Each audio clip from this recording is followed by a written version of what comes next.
Alright, hello, and hold on. Hello. Welcome to the Shark Stream. It's me, it's Gage.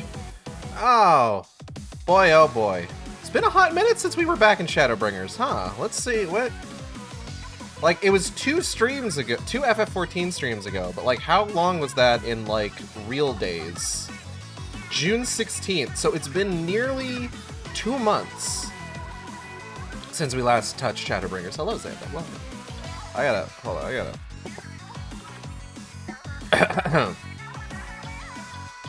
gotta make a gross noise.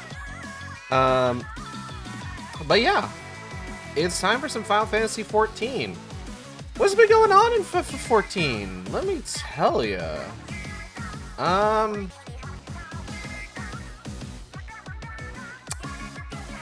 Patch happened. 7.3 came out recently, brought with it a few very notable updates. Among them, hats for bunnies. That's right! Aigale can finally wear hat! Well, not all hats, but a lot of hats.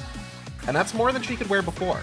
Most notably, I had access to red mage hats. Oh, I'm so thrilled. I forgot to check if I can have my hat back. Yeah. And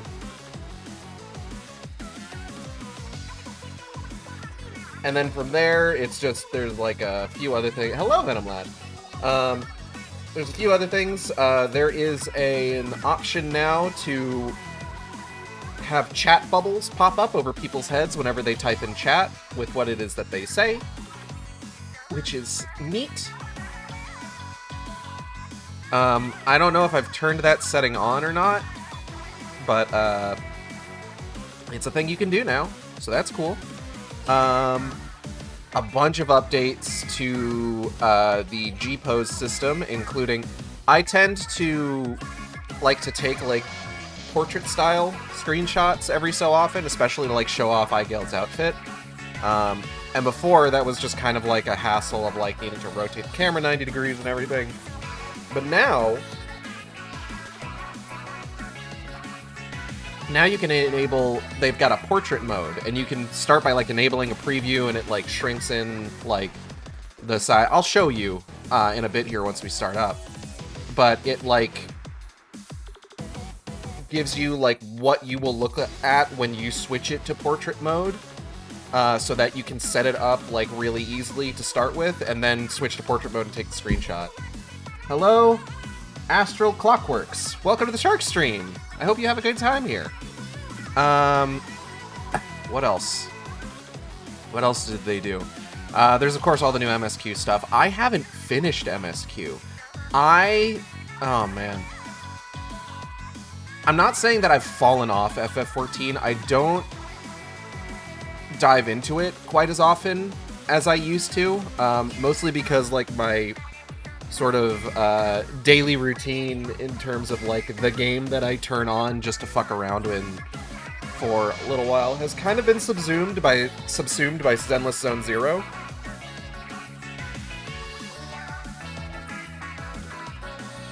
And I know people have problems with the writing in FF14 every so often, but boy howdy, if you played a Hoyoverse game, you wouldn't be complaining. It could get so much worse. Sorry, I've got the coffee that I said I was going to get today. Oh, what else? But yeah, because I haven't been, what do you mean? The writing in ZZZ is fine. Sure. If by writing you mean tits. Anyway. But because I haven't been, like, popping into FF14 quite as often as I should, I am severely undergeared. I needed to, like, I got to the dungeon, I'm just like, what do you mean my item level is not 720? And I had to go, like, buy, like, a shirt off the market board for most of the gil I had at the time. Just to be able to do the dungeon. I'm just like, okay, we should be good now. And then, of course, the dungeon didn't give me any gear for, like, the class that I've been going through Dawn Trail as. So I'm just like, it'll probably be fine, right? And then I get to the trial, which is immediately after the dungeon, which I feel like they've done for every patch so far, I think. They definitely did it in the last patch. And they did it in this patch as well. Moose really wants to get out of the room, so I might need to go let him out in a second. He's scratching at the door. I get to the trial, and it's just like, oh yeah, you need item level 725. And I was really excited, because, I won't get into too many details, but I was excited to do the trial for 7.3. It's just like, by the way, your item level needs to be 725. I'm just like, what do I have? And it's 721.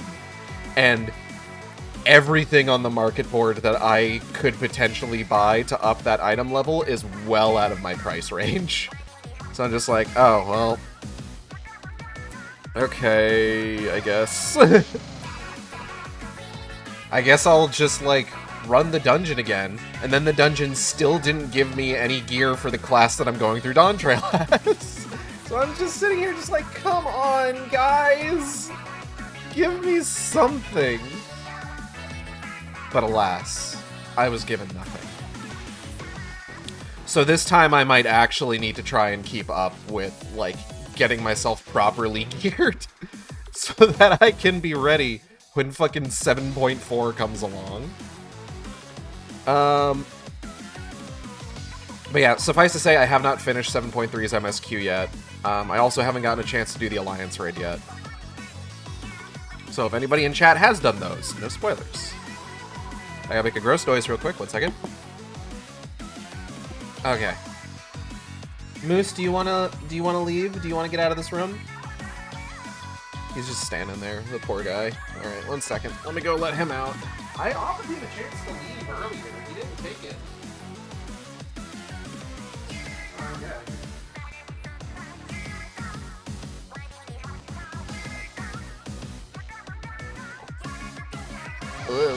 Okay. Blah, blah, blah, blah. Alright. But yeah.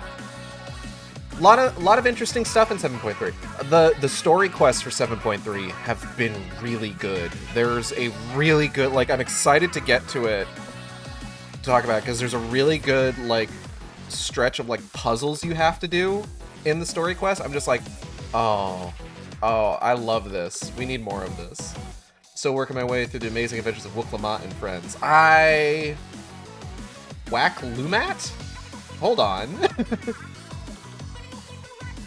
Wook is so good. I love Wook so much. I'm going to be sad when Dawn Trail is over and we see her about as often as we see Lise. But what can you do? It be like that sometimes, you know? Who? Sorry. We see her about as often as we see Reen. Or, Emmerich. Or, I don't know, anyone from Realm Reborn. This is unfortunately the reality of FF14, is when a new story starts, you're gonna get you're gonna get the Scions, you're going to get the new character du jour, and it's gonna be a little bit before you see anybody else. Remember Julius? We don't know Julius yet. We haven't gotten Endwalker in the New Game Plus yet. I feel like I've seen Reen a lot lately. I'm seeing Reen a lot lately because I'm playing Shadowbringers. New Game Plus. Remember Hien? Who?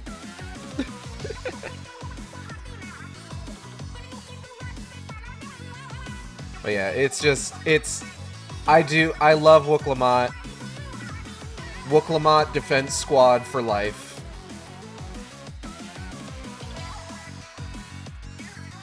I hope they keep bringing her back so Senna Briar can get more work.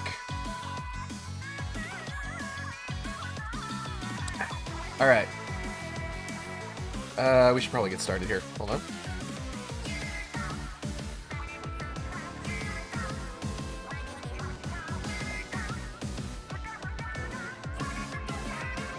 Sorry, Deep Cut. Don't you hear the BGM? This is a sad moment because we just got fucking rocked by Vothri's forces. Samurai guy. That's Gosetsu and... Oh god, what's her name? Oh shit. No, come on. Come on, I should know this. Fuck. No idea who any of these characters are, but I enjoy her energy. Thank you.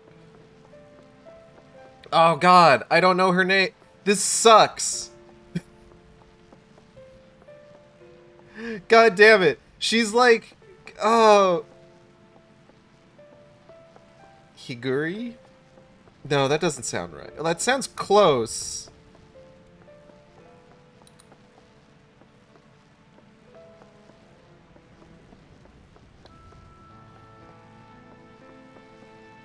Play Assassin's Creed Mirage. I could. Hold on.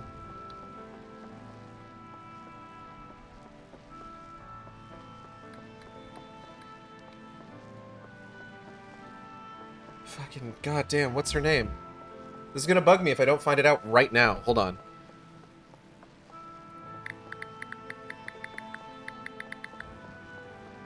Yugiri. It's Yugiri.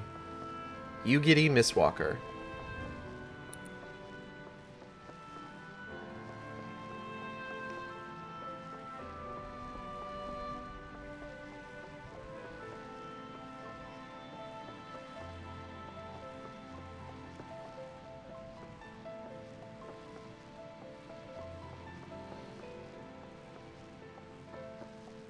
Oh, hey, my horizontal neon wall light sold. Oh, that's gonna be nice. I found a post from like 9 years ago, I'm assuming during like Heaven's Word, where someone's just like, what happened to that Aura ninja lady from the MSQ a while back? And why are there no Aura like anywhere? And it's just like, bro, give it a little bit. Also, go play Dark Knight.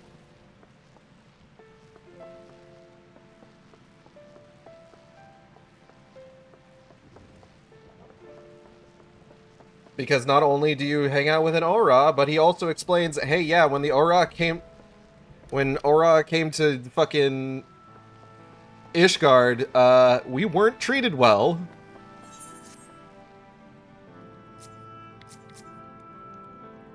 I'm Amphilia. The best way out. Thancred seems keen to quit the infirmary. If you're ready, why not go on ahead to the Ocular? You can keep the Exarch company while I fetch Alphino. Don't worry, I mean to borrow the swiftest Amuro I can find, so we shouldn't keep you long. Be sure to pass on that message, eh? What message? Bro, it's been like 2 months. Okay, he's gone.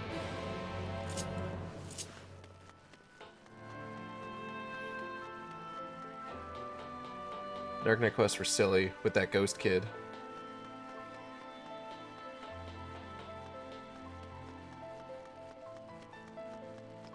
The Dark Knight quests are so important and so fucking good. Do you have business with the Crystal Exarch? Just say the word and I would be happy to escort you to the Ocular. Something that I'm a little bummed that they don't really do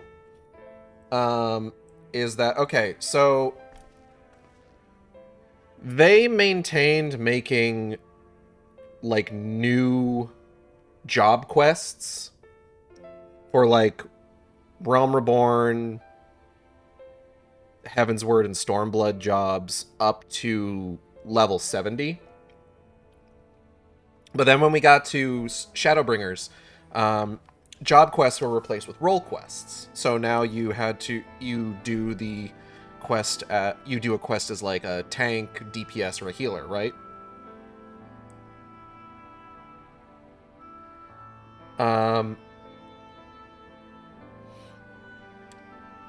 But one thing that they did with Shadowbringers, because they were ending like regular like level-to-level role quests or job quests, is they made it so that once you hit level 80 with, I think, any of the jobs available at the time, like even the ones introduced in Shadowbringers, you got a bonus sort of, a kind of a where are they now job quest, where it's just like if you go find the last person from the job quest who's just kind of hanging out in the world, you can get something new from them, and you can kind of see where things are at.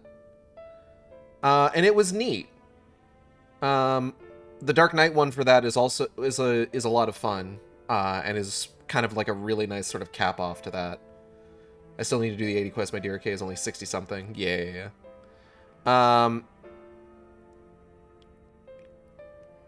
But they're fun little catch-up quests where it's just like, hey, what have these people been up to? What are they going to be doing going forward? Like, with Monk, you meet up with Wiedergelt and the 2 disciples from the Heavensward quest line, I think is what it was. And they all go to the Temple of the Fist to start up, like, a new chapter of, like, I want to say it's, like, Ralger's Fist was the name of, like, the sect of monks, from, what's it called? Alamigo. That's it. Oh, I gotta turn on my, chat blocker. Hold on. I completely forgot. There she is. Alright. Oh,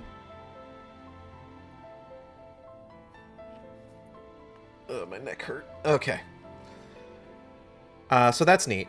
I kind of wish they kept up with doing that, because they don't even do that for, like, the new jobs anymore. Because, like, the way that new jobs work is that they always start 10 levels below whatever the previous level max was. So, like, Viper was introduced in Dawn Trail. When Dawn Trail came out, prior to Dawn Trail coming out, the max level was 90. When Dawn Trail came out, it was raised to 100. Viper starts at 80. So you've got the run of quests up to 90, and then you can do Dawn Trail as that particular class.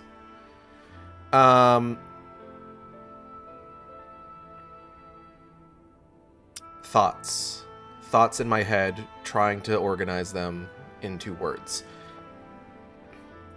But once you hit max, like, if you, like, so Viper, you have job quests from 80 to 90.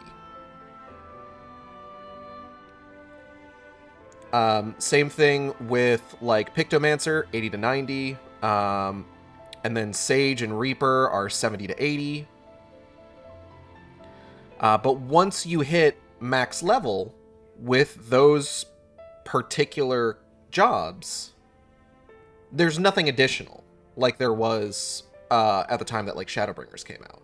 You don't get, like, a Where Are They Now quest.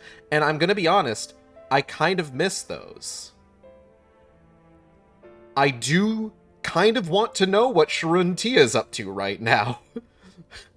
Because I saw him in a cutscene in Endwalker as a background NPC.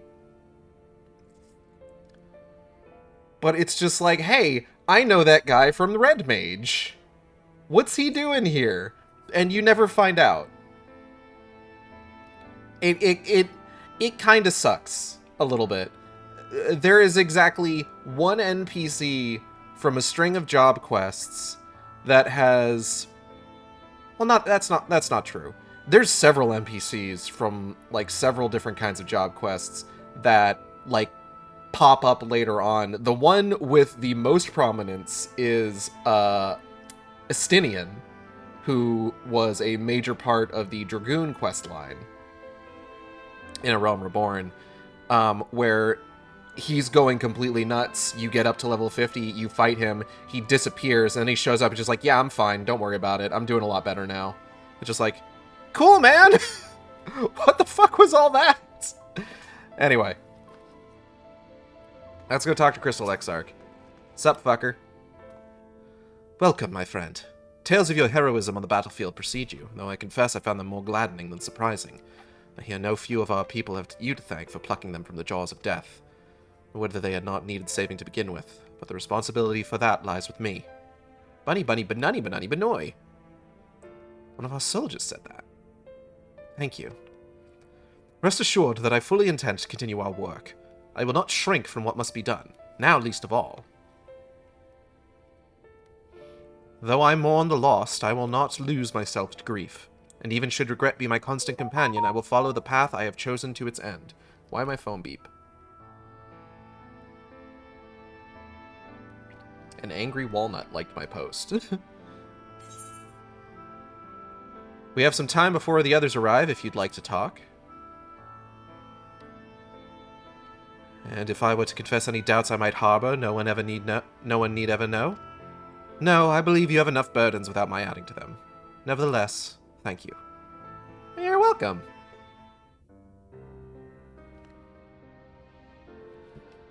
This seems like a voiced cutscene. This camera work seems like a voiced cutscene. You can sometimes tell. Other times you can't. Other times they're very tricksy about it. Great and powerful Trixie. Yeah, this seems like it's going to be voiced. I would like to drink some coffee. My friends. Thank you. With your aid, we have weathered a brutal assault. Estonian? That's like a nationality. Oh, hey, man. He just fucking walks in here. What's up, dude? How's it hanging?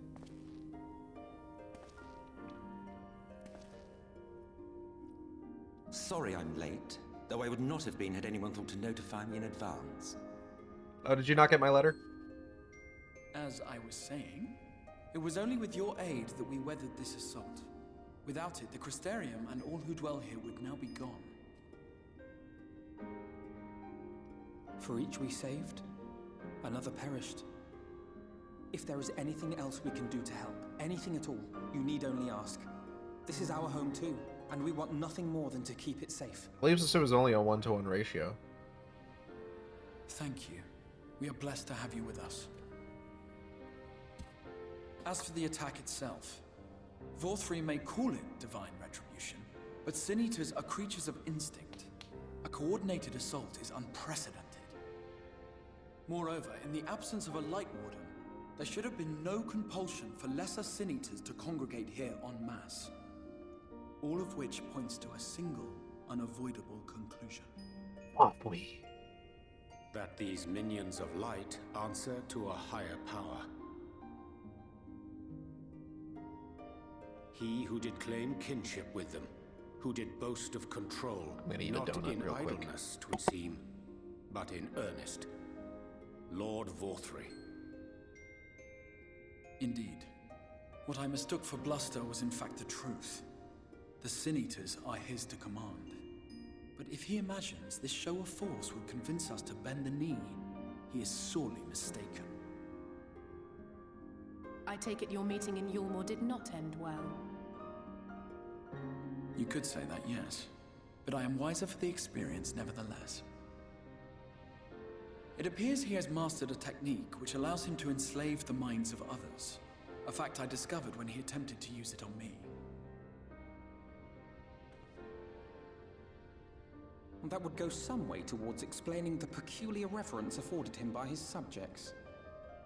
There may feasibly be a handful of true believers among them, I suppose, but it would not surprise me if the vast majority were in his thrall. Had I not anticipated his treachery, I might well have joined them. But seeing his invitation for what it was, I sent a glamour in my stead. I rather doubt such tricks will avail me a second time, however. Did you have any luck tracking down the Light Warden in Calusia? Sadly, I have nothing to report on that front. What of Armorang? After a fruitless few days scouring ruins, I resorted to asking the locals. A chunk of icing fell off my donut, and Well, it's no on one the I floor spoke to now, had seen and any I can't sign reach of it a from where warden. I'm sitting. I did uncover a possible lead. An abandoned mine in western Armorang. 1 second. From what the Mord told me, it would be a perfect place to stay out of sight. Of course, I could never hope to explore such a labyrinth quickly or safely on my own, so I returned here. Even should we all join in the endeavor, an exhaustive search could take weeks, and with no guarantee of finding anything.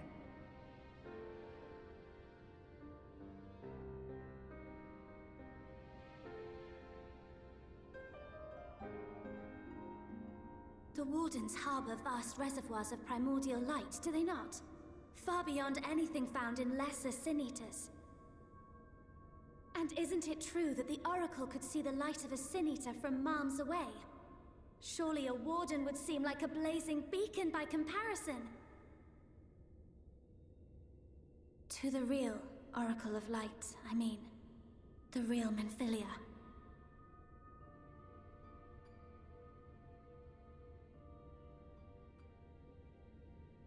If we travel to Armoreng, to the south where she halted the flood, I could summon her back. What do you think?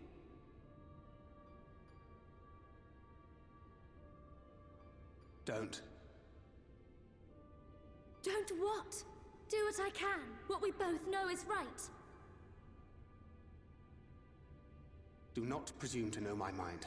You have no idea what you're proposing. But I do! I know why you never said anything. Because you thought you could keep me safe by keeping me in the dark. And maybe I thought so too. But I knew, Thancred. I always knew. Alright, I'm back.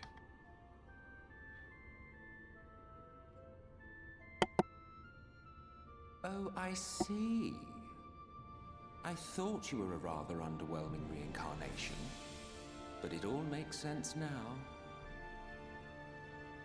The Oracle lies dormant within you, doesn't she? But to draw on her true power, you must become one, both body and soul. To wit, one being must consume the other. Who shall be the lucky winner? This doesn't concern you, Ascian. But it plainly concerns you. Which is why your heart is ready to burst out of your chest. Despite the raging tempest in your bosom, however, you have never once opened up to your young charge. Now, why would that be?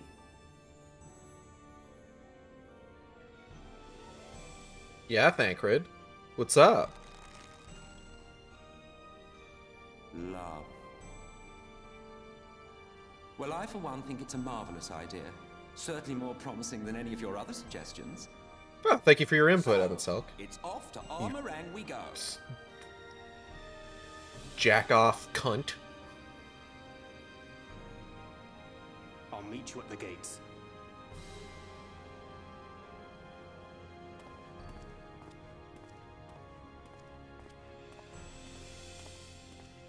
Was that a bit much? I feel like that was a bit much.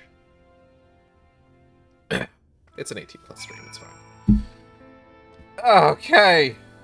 Woo, golly. Well, that could have gone better, don't you think? If this is the course you have agreed on, I will not object. I'm afraid it will be difficult for us to spare any of the guard to accompany you. I can but promise that you will be well looked after upon your return. Just see to it that you do return, alright? Yeah, man. It'll be fine. It'll be fine. I'm super good at this stuff. I can't imagine what Thancred must be feeling to behave this way. To say he's changed since coming here would be an understatement. He may as well be a different person. He reminds me of... he reminds me of Father.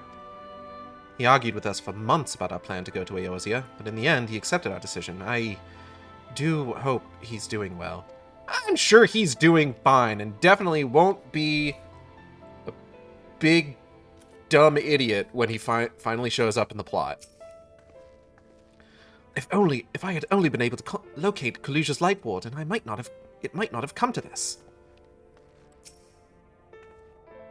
Menphilia demonstrated impressive resolve just now. It seems that she understands what must be done, though I do wonder if she's truly prepared to make the choice. Should she falter, it will fall to Thancred to guide her, however much he wishes it were otherwise. Though Thancred hath long known whither this path doth lead, his journey hath brought him no closer to acceptance. You said it, man. Hey, bro. Will you never grow tired of shuffling your feet? You have something to ask me, ask. Tell me about the Zodiac. As I told you before, Zodiac is the creation of my people, the first people. We summoned him, as your kind might summon a primal, albeit an infinitely more powerful one. Yes, we summoned Zodiac. It's kind of like if you were to summon a primal, but it's better and cooler, sexier. You want to fuck Zodiac so bad it makes you look stupid, quite frankly. And like one of your primals, he tempered us. It was only natural. There was no resisting such power. And so, we Ascians came to exist solely to bring about the rule of darkness. His darkness. Of course, some would call us evil for it, and they would be fools, though that is only to be expected, given their innate inability to conceive of the nature of our universe. But I believe I am repeating myself. Do you not trust me to speak honestly? Do you hope to catch me in a lie? Really? I have no need of deception, and even if I did, I assure you, you would find it quite indistinguishable from the truth.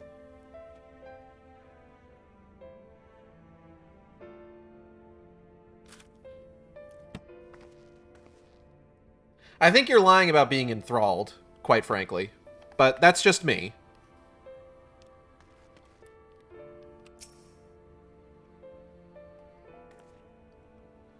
I'm sorry to be so insistent, but I know this is the only way. If you're willing to give me a chance, come with us.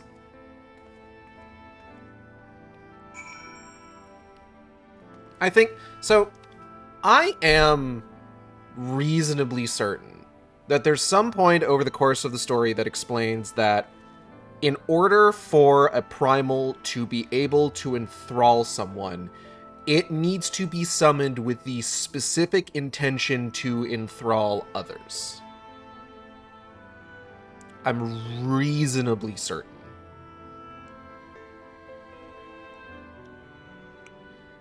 And because of the way that a lot of primals work within the context of the story, yeah, a lot of them are specifically summoned in order to kind of like spread their influence and enthrall others. But I want to say there's like a handful that like aren't really summoned like that. Like, I don't think the Lord of the Revel is here to like compel others to fucking party, you know?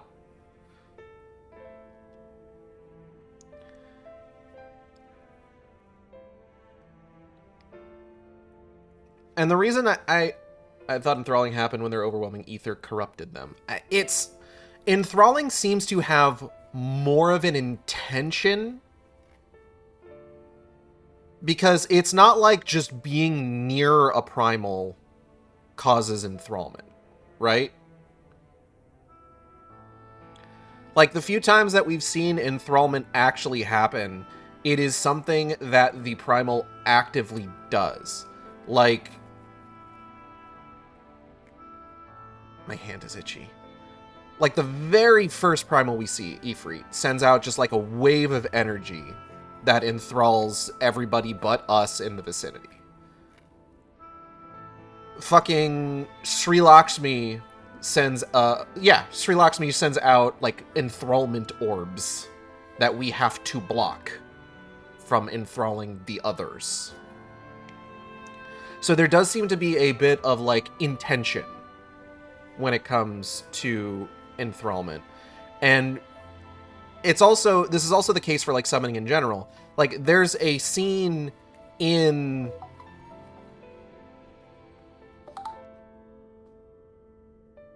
There's a scene in Endwalker where there is a pretty significant summoning. Nobody present is looking to enthrall anyone. They're summoned with a specific purpose, you know? And they're gonna go perform that purpose. They're not there to enthrall people.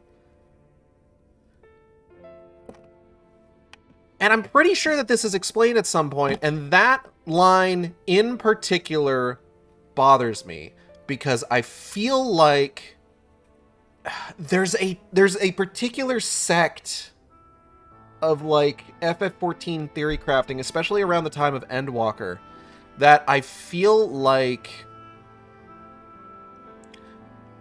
people got so invested in the idea that primals enthrall by their very existence. Paradox of tempering, what came first, the primal or the tempered? People got so, like, engrossed in the idea that, like, primals enthrall by dane of their very existence, that there was I feel like there was a bit of a missing the forest for the trees kind of moment, where, like, I remember because Natalie thought this for a little bit. There's a moment where, or there was a period of time where there were a lot of people that thought that a particular group of people in Endwalker were enthralled by a particular primal, and it was going to be like this whole thing. And I'm not saying that, like, it's not an interesting idea, and I'm not saying that, like, people were silly to think that it was going to happen. Because, I mean, you know, a theory's a theory. A game theory, if you will. But that's just a guess. But one of the issues I have with the concept of theory crafting, like the whole thing about primals being summoned properly, they don't cause tempering like that bit in Endwalker with the Ragnarok. Yeah, exactly. An issue that I have with the concept of theory crafting, is that, like, when the actual like, canon events play out, it's just like, are you going to enjoy them for what they are, or are you going to be upset that it's not the story that you've built up in your head? Like, that sort of thing, you know? This is why this is why, like, I've talked before about how, like, I'm not the biggest fan of like mascot horror, because mascot horror in a lot of cases does kind of like lean into theory crafting really hard. But it's also why I really liked Bendy in the Dark Revival, because Bendy in the Dark Revival is very upfront about the events of the game, both the game that you're playing and the one that happened previously.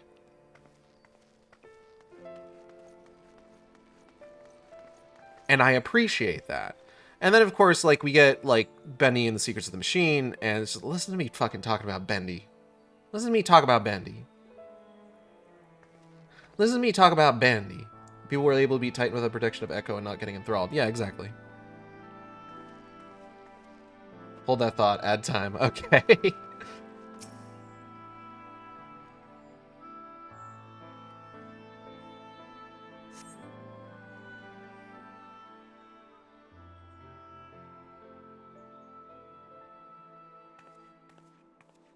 Oh, hey girl, hey.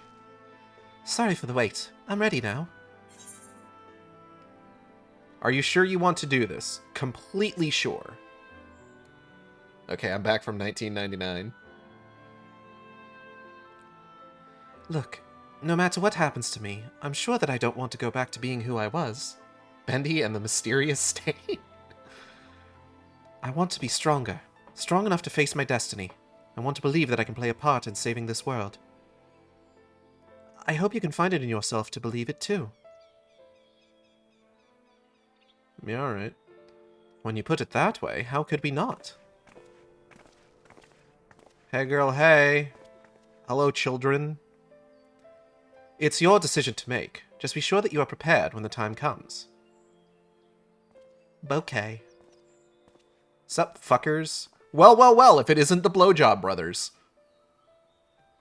If all are assembled, shall we depart? Oh, hello. I hear I came in at the best time. Oh, thank you. Mm-hmm. Appreciate it. That is so funny to hear when you're walking up the stairs. What? Well, well, well, if it isn't the Blowjob Brothers? Yes. Can you guess who walked onto the scene? Well, I mean, you can see. No, I can't. I don't have eyes. What do you mean? The fucking wizard took him away. Is that the third blowjob brother? No, that's Opal. And the blowjob sister. God. Oh, man. Have fun. I will.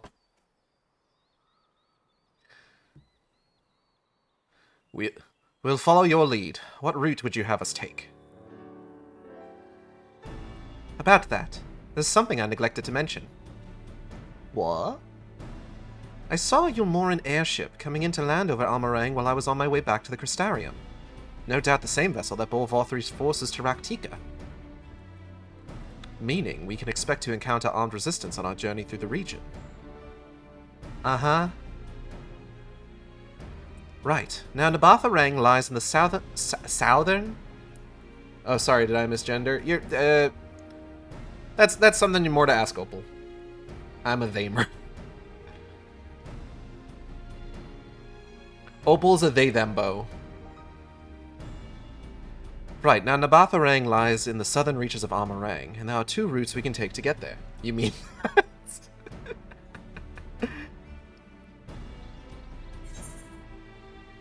Fuck, look at that map. The first is the eastern route, which would lead us past Mold Souk.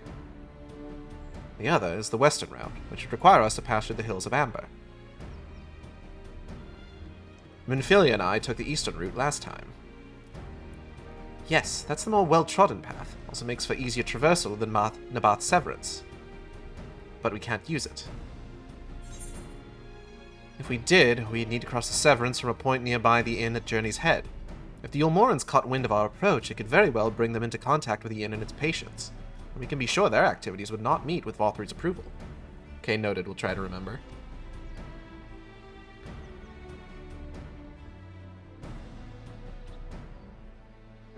Go piss girl, I mean they. It will make the journey more arduous, but I believe it would be safer to take the western route, which brings me to my proposition. While you make for the Hills of Amber in the west, I will draw the Yulmorans' attention elsewhere, to an area in the east that I know to be uninhabited.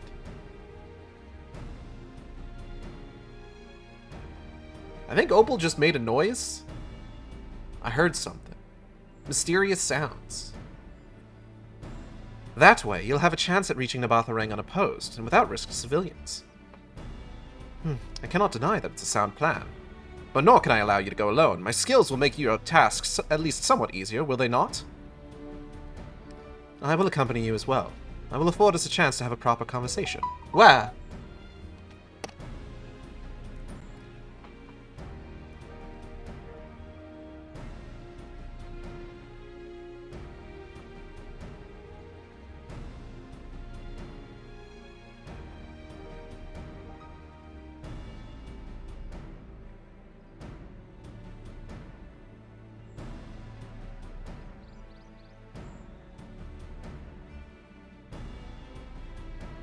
Hold on 1 second.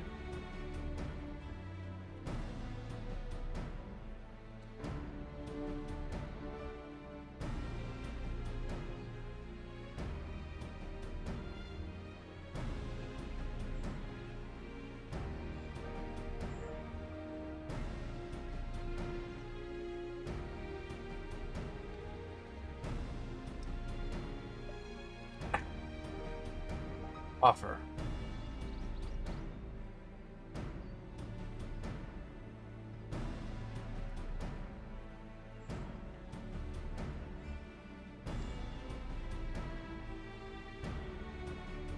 And if I go with the others, I'm likely to say something Thancred will regret. The hearer head wiggle. Well then, we'll leave the work of distracting Vothri's forces to you. The rest of us will take the western route and try to avoid attracting attention. With that in mind, I think it best that we follow the road from the bridges. We'll move faster with a solid path under our feet. Okay.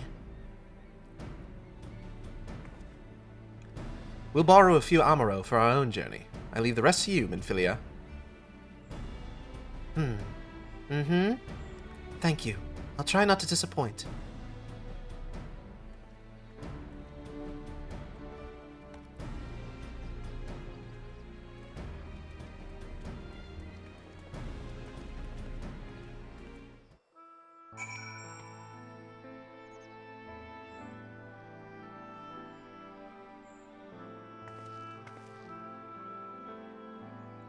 1 second.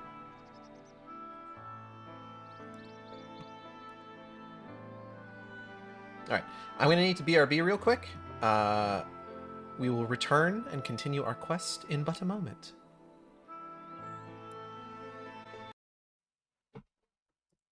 Hold on. Hold on. Yep. There we go. Much better. Alright. Speak with Thancred.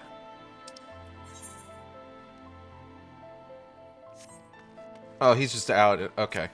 We gotta leave. Oh, hold on.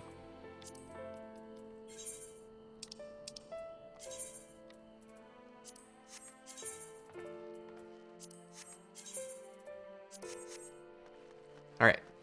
Now we good.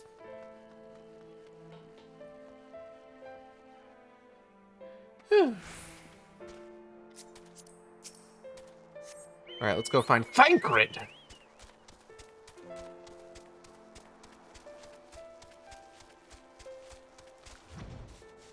I keep saying that, and that's like... So that is 100% a vocal stem. But the thing is that it's incorrect. So what that is, I want to say, friend of the stream, Opal, I believe, when going through Endwalker, when you have Thancred in your party for some of the trusts, he had some kind of voice line. I forget exactly what it was. But friend of the stream, Opal, misheard it as him just shouting his own name.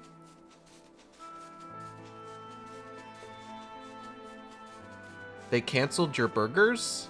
I'm sorry, that sucks. What did your burgers do? Did they say a slur? Anyways, Orniange.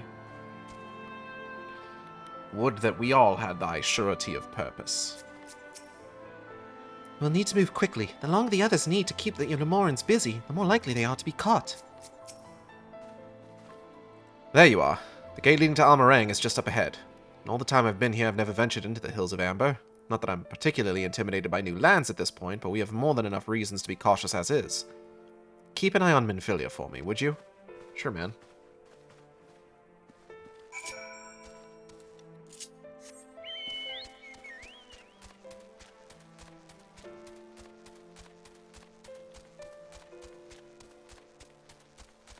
Wah wah.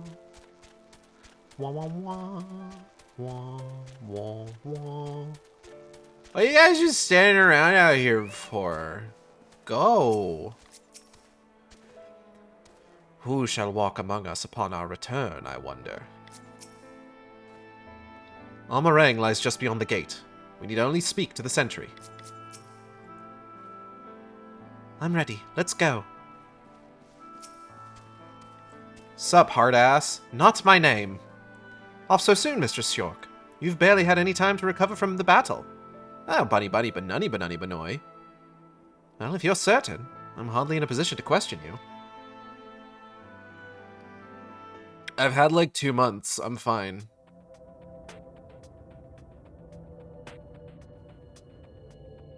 Take comfort in the bonds you share.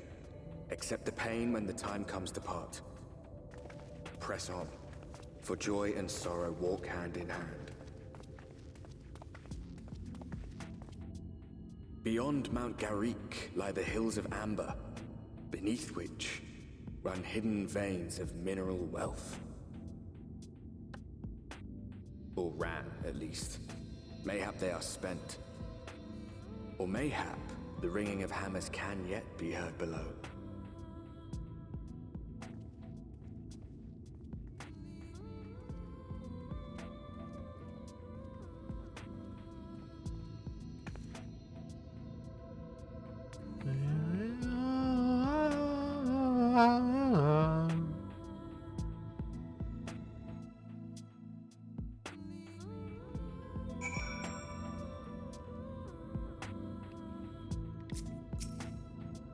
A village so near. How convenient.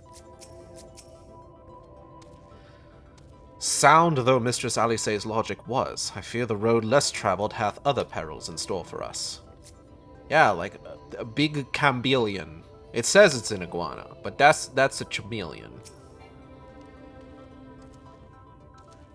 This place has been scarred by the flood, too. Who can say what lies ahead? But whatever else this road may be, it is mine to travel, and I don't plan to take a moment of the time I spend upon it for granted. Hell yeah, girl! Our only path forward lies ahead. I'm sure of it. So, onward, I suppose.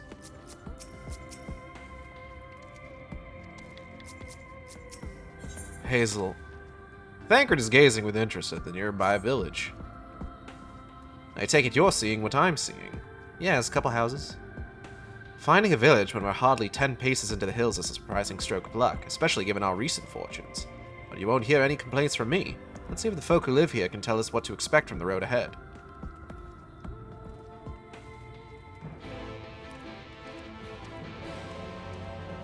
Excuse me, big lizard. Wait, why am I walking? Hazel! Ah, much better.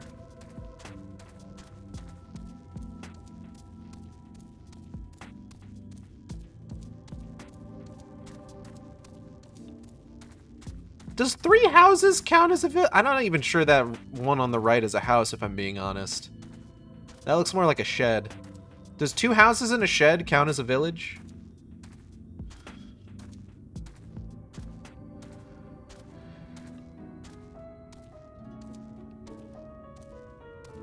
Hello, Junzun.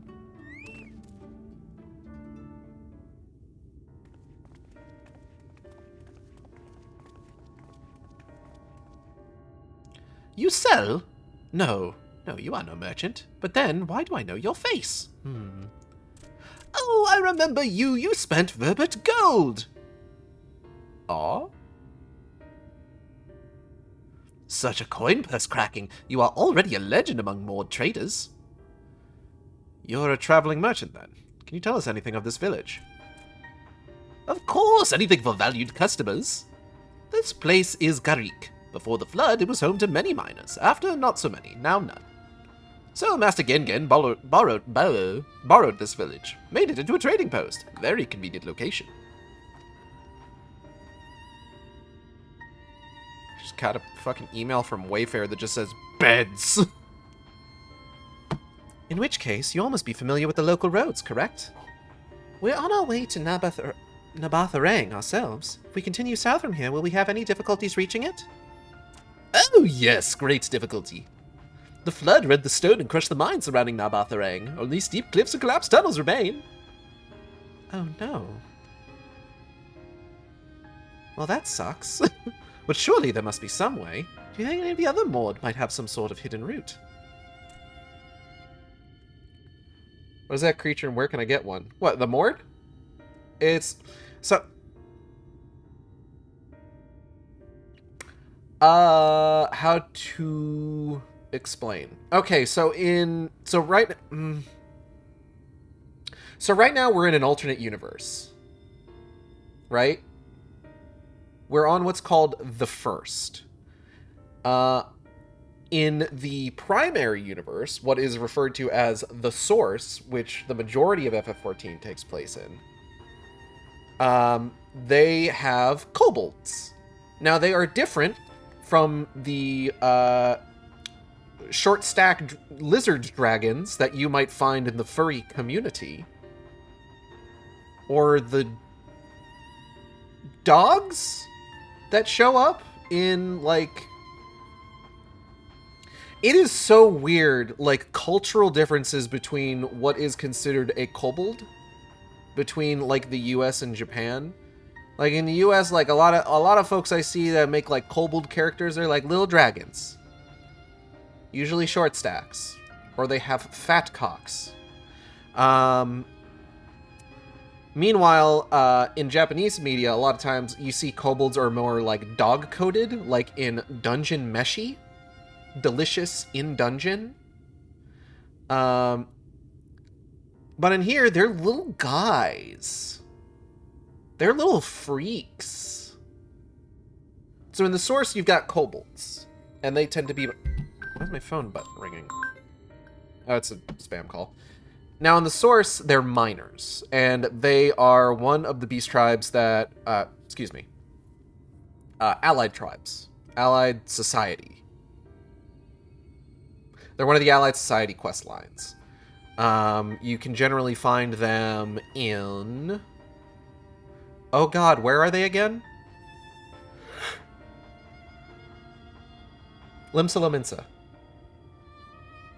Yeah, that's the one. But here on the first, they don't got kobolds.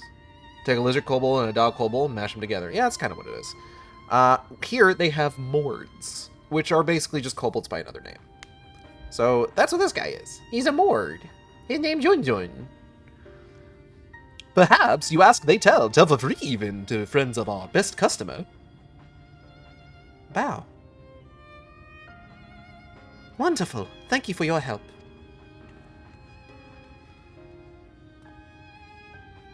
Well then, best customer, let's see what information your reputation buys us. My name is Agel Sjork, and this is my favorite store in Amarang. You are welcome to use our well. If you are planning to cross the desert, you should take as much as you can carry. Perhaps we ought to inquire upon the matter of your Moran forces in the region as well. If they were playable, I'd be one. Though not really, because I've seen what this game does to people and the lifespan of their life. You can't...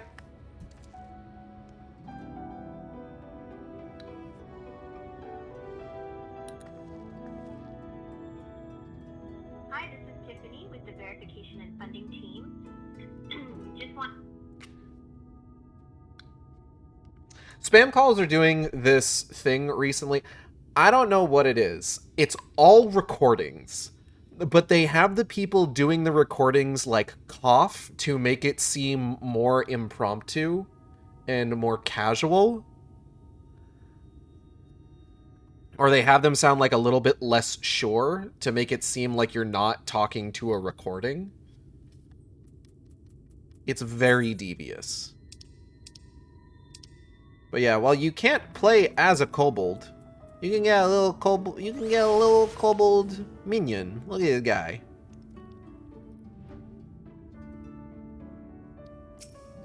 What a freak! There's a pink one too. I want to punt him. I need a fart to make it feel real casual. I don't think they're gonna have the people making these recordings fart directly into the phone. Oh no! Anyway. Here's the pink one. Another of 789th Order Acolyte Bago's masterpieces, this cuddly kobold miniature in fact houses several onzas of highly flammable fire sand designed to ignite when outward pressure is applied, such as with a tender hug. One more reason not to pick up. Look at it. It's adorable. Be gone.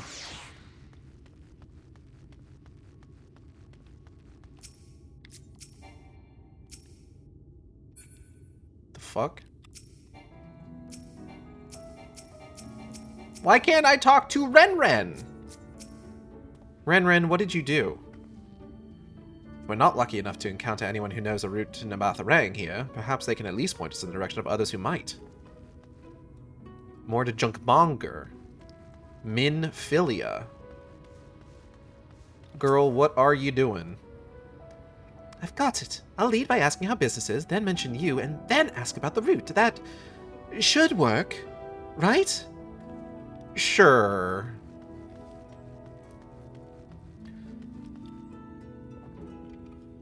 Yeah, my coffee's getting cold. My latte. Hello, Hrill. You wish to go to the Nabatharang? There was a way once, a gondola down from the cliffs, but it was built for those who had left something behind that they wished to retrieve. Now there is nothing left and no one to use it. You may search for it if you like, but I doubt that its rusted wires would bear your weight. What did you just say about me?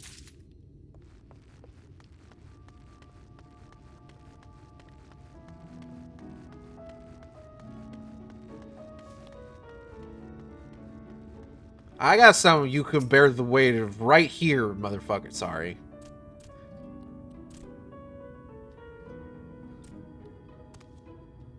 I gotta rein it in. Like, yesterday's stream was, like, weirdly horny, and I gotta pull it back a little bit. For the Batarang, airship is best. Nothing is faster than an airship. The Umorans have what I hear. You can ask them to take you. I'm not gonna do that. Thank you for your suggestion? Yeah, it's all boarded up. I'm not getting in there. Door. Shul. Oh, that is a surprise. Not many bound for Nabatharang these days. I do know of a trolley that once went there. It used to travel between all the settlements and mines of the Hills of Amber. It's locked behind a gate, however. I assume that will have kept it from being stolen or damaged, but it also prevents it from being of much use. Okay, man. Take that information regarding the trolley on a wrinkled piece of parchment before stuffing it unceremoniously back into your bag. Igeld, please. Do you, though? Not really, but also maybe. Ah, Igeld.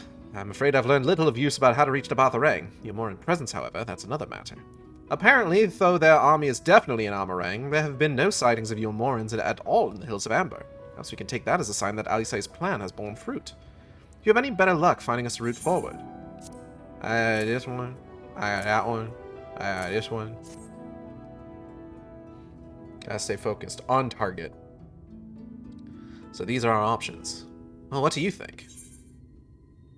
We could try the gondola. Might die, but eh. Can we get an airship anywhere? Not from Bothra, obviously. Gate aside, the trolley seems most feasible.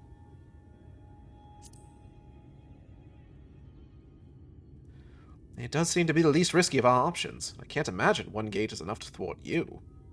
I'd like to know a bit more before we dash off in search of it, though. Perhaps Junzun can offer some insight. Perhaps.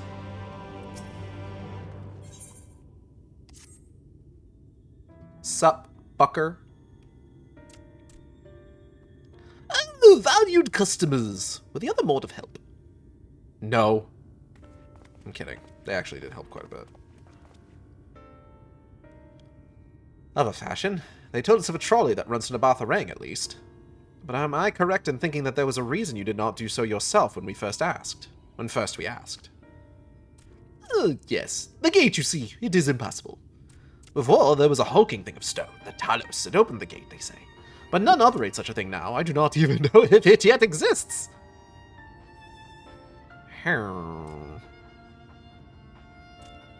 I do not know, but you should travel east to Mount Buren Mines. That is where the trolley controls stand.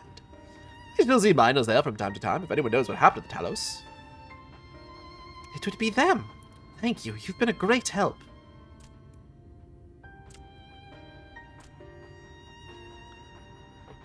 We're off to Mount Buren, then. Let's hope that someone will be there to answer our questions. Hey. Goodbye.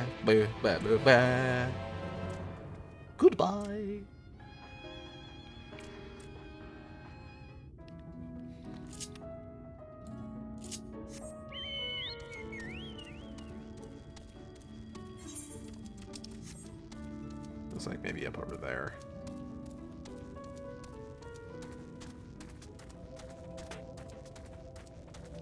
I haven't stopped thinking about War of the Worlds 2025.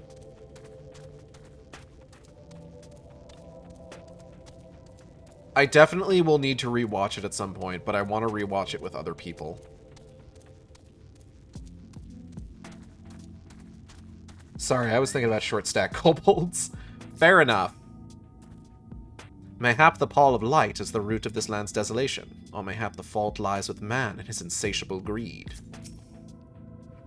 What a sight. Oh, pardon me. It's a bit daunting, isn't it? A little bit.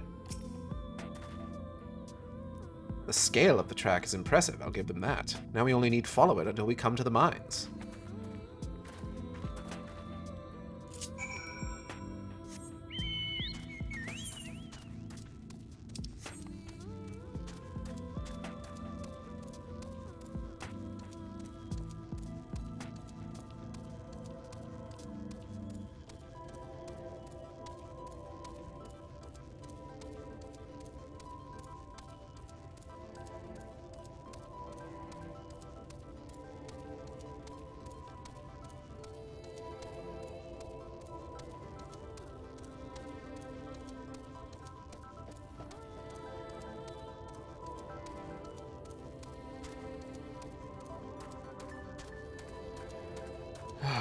Sorry, this music is very calming.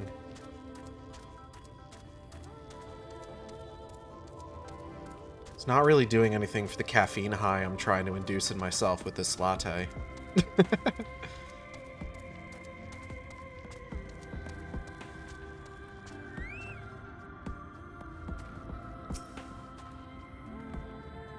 This lever can't have been designed for a person to operate. I mean, yeah, it's probably like the big stone dudes just kind of hanging around. Where the fuck is Urianger?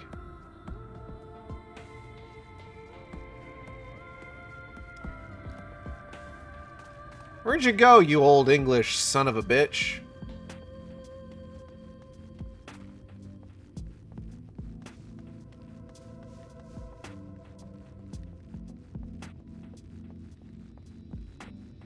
Okay, no, genuinely, where is he? I'm still, like, waiting to move until the mount comes out. I have not gotten over... I have trauma.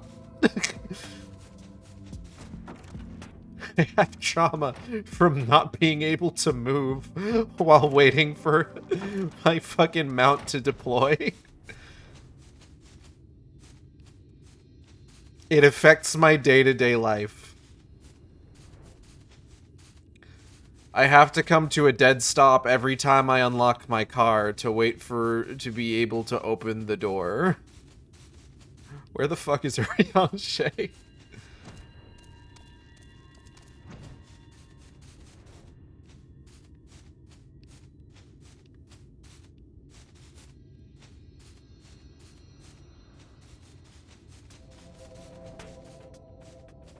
Is he even in this scene currently?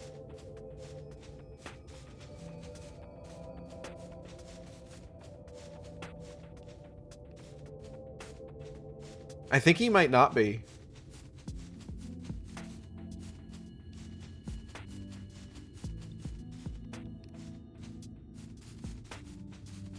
Oh no, here he is. I found him. But by what means did they harness the necessary ether? Who knows, man? It is a mystery. Desert coyotes.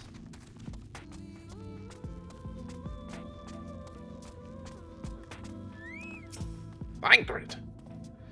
Bit of a mess, isn't it? But the mechanisms for dispatching the trolley are here, just as Junzun said. Fortunately, anyone who might know how to use them is not. We might wait for Junzun's mysterious miners to appear, or have a look around and see if we can deduce anything useful in their absence. I'm in favor of the latter. Something near the entrance of the mines proper caught Urianger's eye. Meet us there if you find anything. Sure, dog. Let's see what we can find around here. One second. There's his house. Ah, a conspicuous cup. The cup is slightly warm, and a fair amount of tea, steeped over long if the color's any indication, remains within. Someone's been here recently. Iron rail.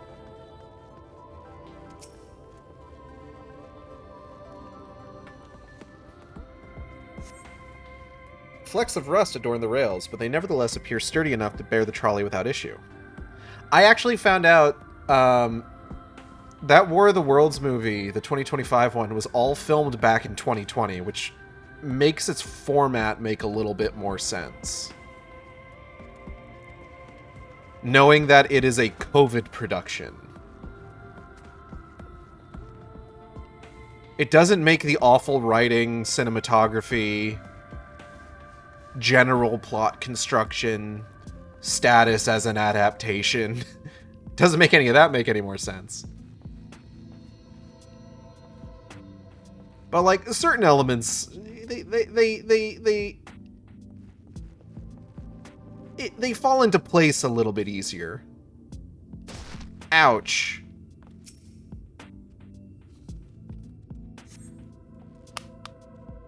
Yeah, that was apparently in post-production for 5 years. I can only assume they had trouble figuring out how they were going to distribute it because it is quite bad. Or maybe they just didn't want to put it out? Like, it's a question. Why did it take them 5 years to release this movie if it was filmed in 2020?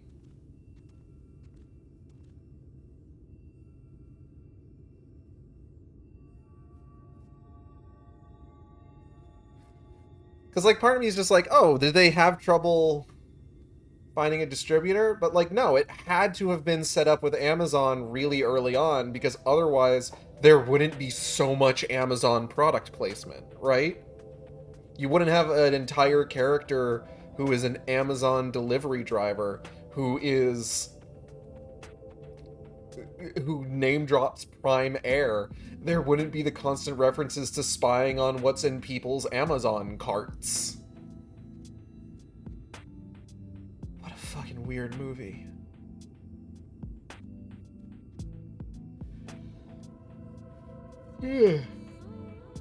I did, were there actually aliens in the movie? Yes. Sort of. You see the tripods, you know, the fighting machines. But, like, the most that we get of, like, aliens is, like, these little bug things that eat data. They're eating the data, you see. Oh, my God. Hold on, I just knocked myself out of alignment with my camera. Okay.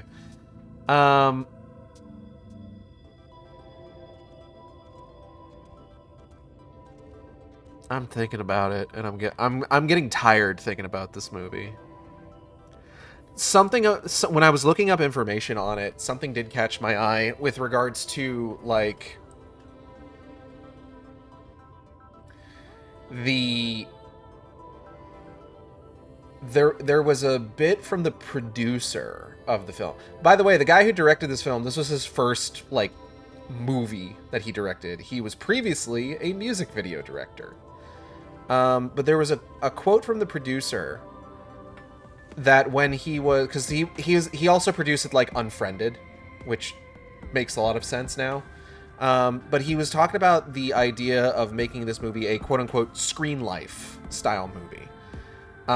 And that, like, his thought process behind wanting it to be done this way is just like, if this were to happen today, how would we learn about it? We'd learn about it through, like, cell phone video footage, through the news and stuff like that.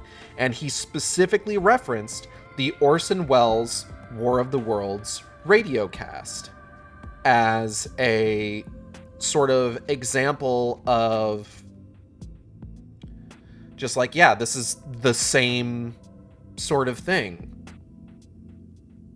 Which, you know, to me, is sound. Like, I made the exact same, like, observation, where it's like, if there's anything I can say about this movie, the idea of doing it in this format does kind of have a place in sort of the canon of the War of the Worlds, where it's just like, it's a natural progression of the... What the fuck happened with the light there? It's a natural progression of, like, the idea of, like, the War of the Worlds radio drama.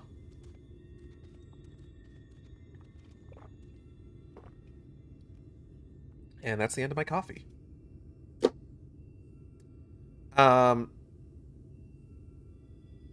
It's just unfortunate that the movie is quite bad. Yeah, I need to watch that with friends. Like, I watched it on my own already, and, like, that in and of itself was a fucking experience. But, like, I said this the other day, we don't get movies this bad on this scale particularly often. It's not a common thing, realistically speaking. Generally, when you get a movie that's like... What movie? War of the Worlds 2025.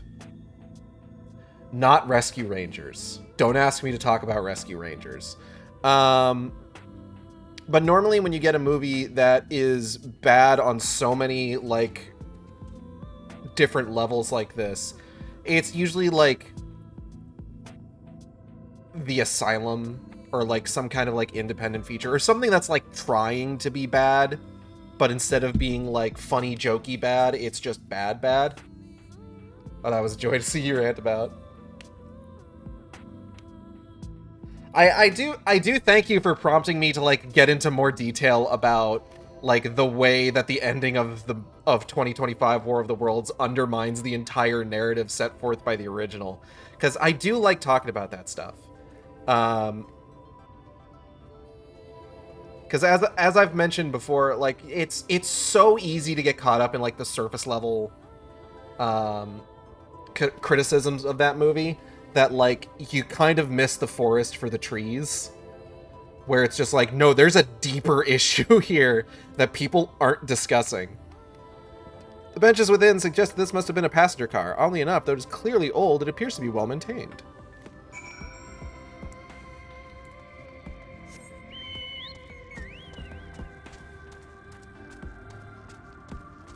Ubianje.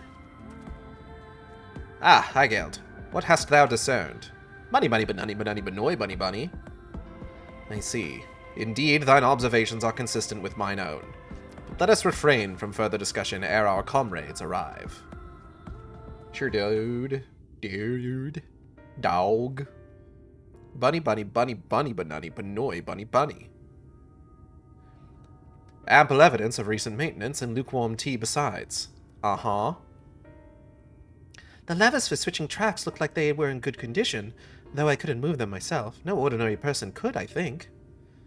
It is my belief that no person is meant to. Look at this fucking thing. This Talos beareth more than a passing resemblance to the golems of the source. Nor doth it appear to be the sole example of its kind. The proliferation of Talos fragments, as well as the enormity of the mechanisms here, suggest a considerable number once in operation. Alas, this specimen and its fellows now lie lifeless and broken, and I know not how to repair them that they might facilitate our passage through the gate. And without the aid of the Talos, even if thou wert somehow able to unbar the trolley's path, we would still have no means of propelling it. We might not know how to repair the Talos, but someone must. Otherwise, why keep everything else in working order? Whoever is maintaining the cars and rails must have something that we don't.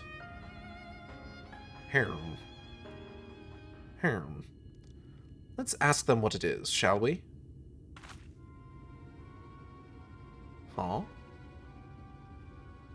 Hygeld, I do believe you'll find a person of some interest skulking in the shadows behind the warehouses on the northwestern side of the tracks. Huh? Okay. While the two of you have a friendly chat, the rest of us will gently encourage those to the south to come out of hiding. Defend yourselves as necessary, of course, but do try to keep everyone in one piece. Okay. Okay. Off we go, then. Yeah, that's not threatening or anything.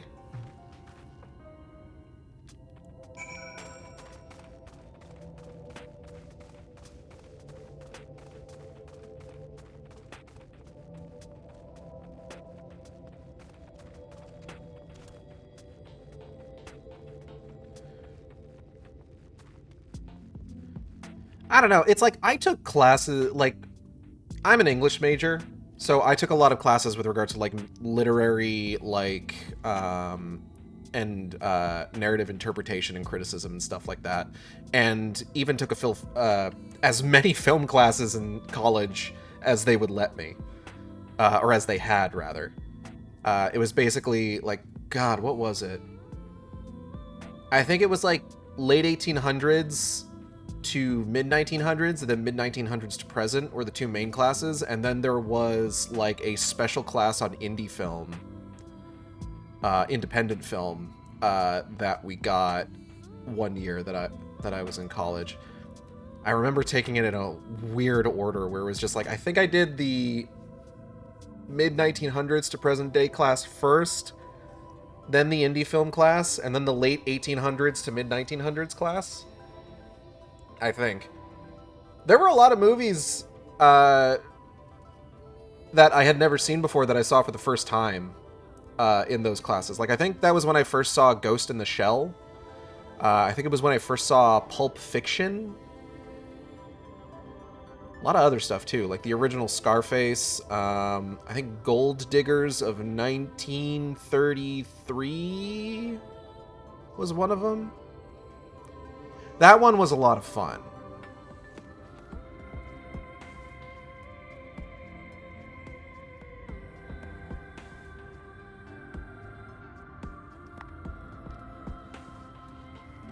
I'm pretty sure that one has a song about getting jacked off on a park bench. What's up, dude? Wicked White! Where did you come from? No, never mind that. You've no business here, of that I'm sure. Oh,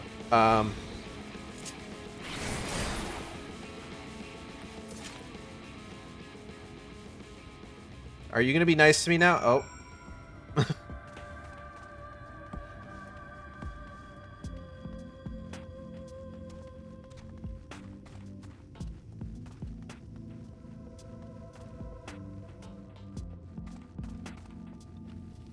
think that's what that movie was called. I need to remember. No, give me a second.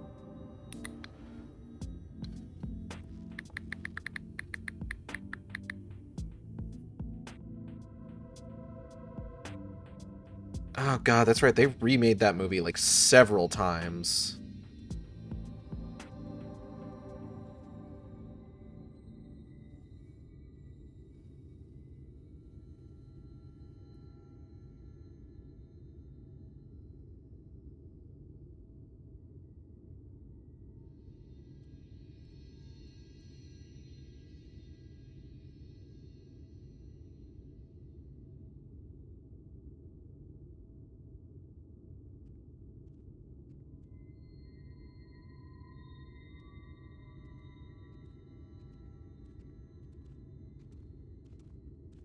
Yeah, there's a song in it called Pettin' in the Park.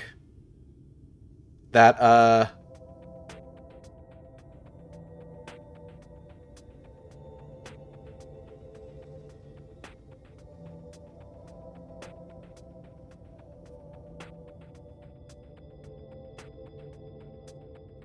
needed to be censored because we're talking about, like, prime Hays Code years, you know?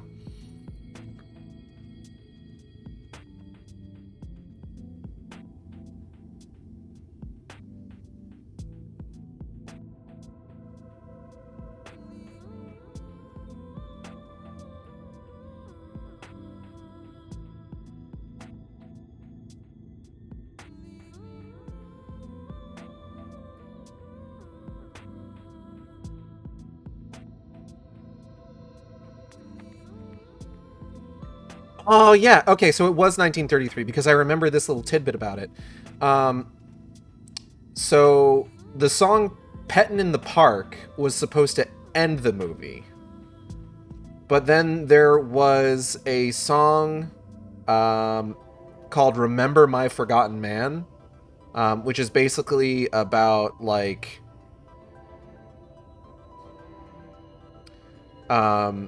war veterans who were essentially abandoned by their government and fell through the cracks of the system and everything. And it was such an impressive, like, number and, like, musical number and, like, filmed sequence that they actually switched it to being the climax of the movie and moved Pettin' in the Park earlier. And quite frankly, good decision. Remember My Forgotten Man is a fucking banger, if I'm being entirely honest. But the interesting thing about that is that that was based on a Broadway play, right? I think it was specifically, I think it was I don't remember if, like, the play itself was a musical.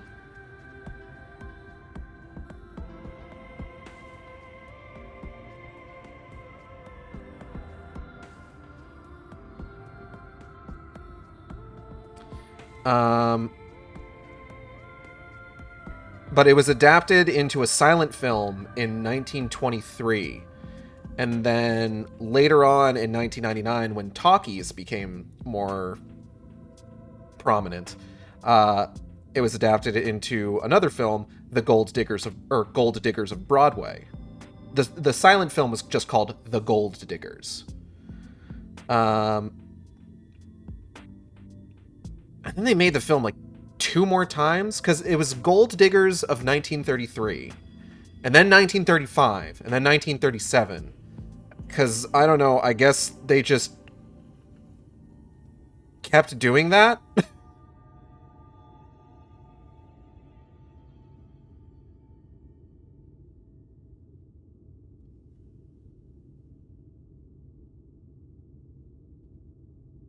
But I think they all had, like, different songs.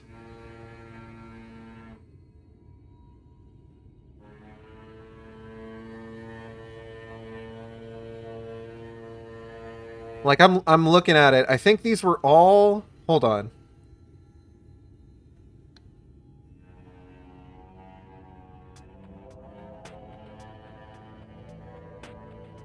Yeah, they all have, like, different songs. I'm not sure what the deal with it is, because I've only seen the one. The silent film is lost media, and the first talkie, quote-unquote, is partially lost. But we still have access to 1933, the 1933, 35, and 37 versions. But I've only seen 1933. But, like, the interesting thing about that is that the musical numbers in the movie... I need to, like, wipe my nose. Give me a second. Musical numbers in the movie are presented as though they are, like, Broadway musical numbers. But the interesting thing about it is that, you know, if you have a Broadway musical... everything happening on stage needs to be seen by the audience. The interesting thing about the musical numbers in Gold Diggers of 1933 is that there are several aspects of them, like, you know, the stage goes, like, way farther back than, like, an actual, like, Broadway stage would likely go. There's angles that, like, the musical numbers are shot from that would be impossible for anybody sitting in a Broadway audience to actually see. So it's kind of this whole thing of, like, despite these being, like, diegetically intended to be, like, Broadway musical numbers, they are as musical numbers within the context, within, like, the film, like, from the perspective of the film audience, it's like doing all of these, like, impossible maneuvers, angles, setups that would not in any way be fulfilling for a Broadway audience. It's interesting. There was a specific way that I remember my professor at the time explained it. It's kind of this oh god. I want to say it's almost like a magical realism kind of thing.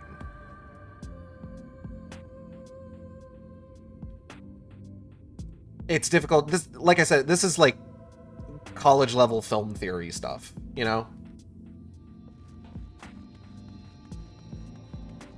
It's not like explicitly complicated, but I also haven't had to think about it for years. Hey guys. They elected to take up arms against us, though the outcome was plain from the first. I feel a bit bad for them. That's smarts.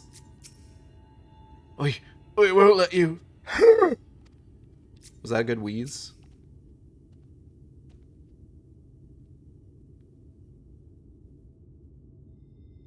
Bunny bunny banunny banoy? Good to hear. These two weren't much trouble either. Let's see what they have to say for themselves. Us? We're not the brigands come to take what isn't ours. Do we honestly look like we need to steal, what, some rusted bits of iron? Don't be absurd. We're not here to rob you. Likely story. You look, well...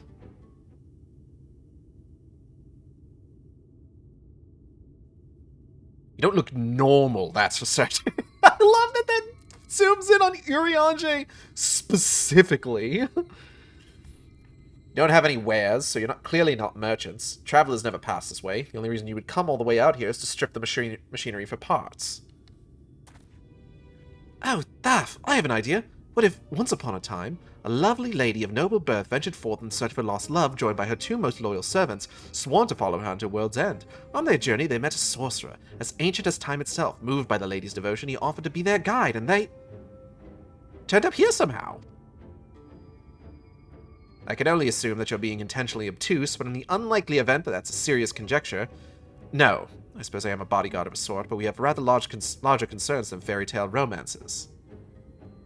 Though I would fain to hear more of this ageless sorcerer and his heroic deeds. Cheap viewers on streamboot.com. Bye.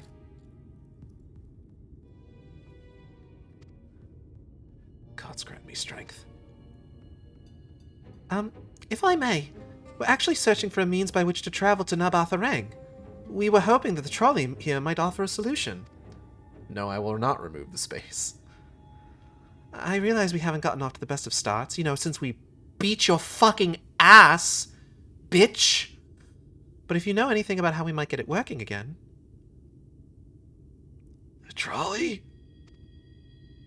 The trolley. You should have led with that. We're always keen to discuss the trolley. Oh, I love trolleys. Can't stop talking about trolleys. Both engineers in training, in fact.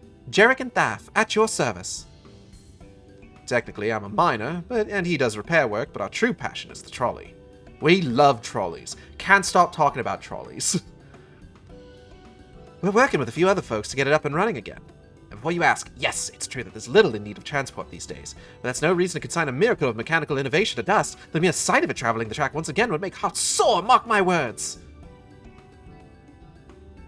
You'll hear no argument from us. What progress have you made thus far? Not as much as we'd like, truth be told. Well, if there's anything we could do to assist you, we could gather materials or help put pieces together. It's a sight more complicated than that, I'm afraid.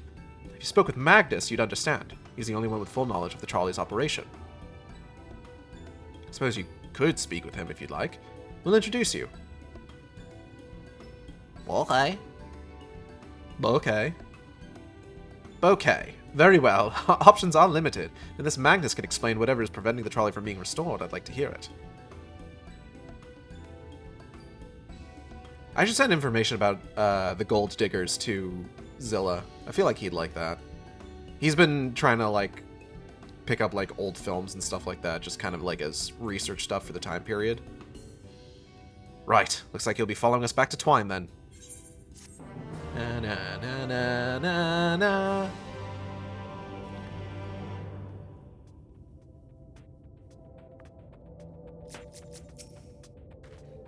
A quest for a lost love. Perhaps that could have been me, had things been different. Dost thou seek the sorcerer's wisdom, young one? Oh. I always love when Urianger gets a sense of humor. Come to think of it, Urianger always was fond of fairy tales. To be honest, I'm impressed that you thought of the trolley to begin with. So few seem to these days. Too used to living without it, I suppose. Rust and ruin. Thaff is ready to guide you to Twine, where you might meet the mysterious Magnus. If you're ready, we can leave right now. Oh, you haven't seen another fella around here, have you? Thought he'd have come out by now. How bunny banani. You think he'll be alright? I suppose we did force your hand a bit. I did hit him really hard. I'll have a look, just in case. You go on ahead, Thaff. Alright, looks like it'll just be you lot and me then. Try not to let anything take a bite out of you on the way out of the rail yard.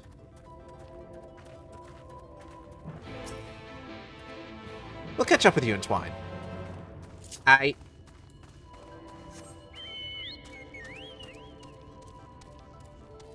don't know. I really like talking about film narratives.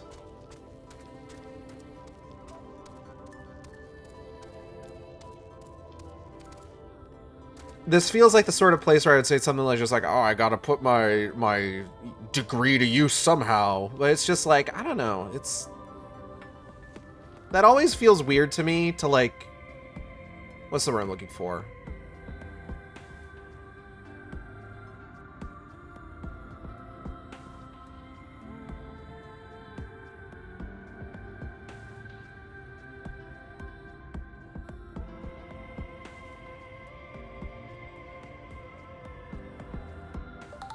Yeah. It always feels weird for me to it always feels weird to me to, like, if you have a degree that isn't really, like, in high demand necessarily, I don't feel like I wasted my college years going for an English degree, you know? Because I do feel like I learned a lot, honestly. Like, there's a lot of stuff that I did during college that, you know, just the act of, like, discussing, like, narratives and media and finding, like, symbolism, imagery, metaphors.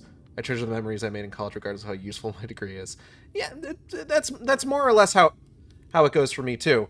I developed my skills of bullshitting essays. I'll tell you one thing. Cliff Notes was my best friend.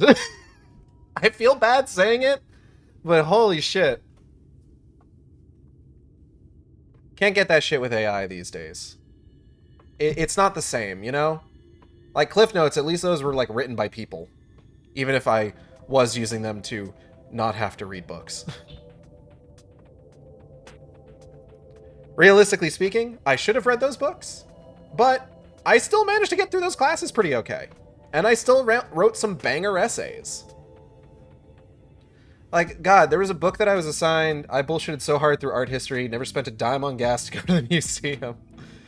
There was a book that we were assigned one time that I remember, like, this was the class where we talked a lot about, like, magical realism in, I think it was, like, American novels.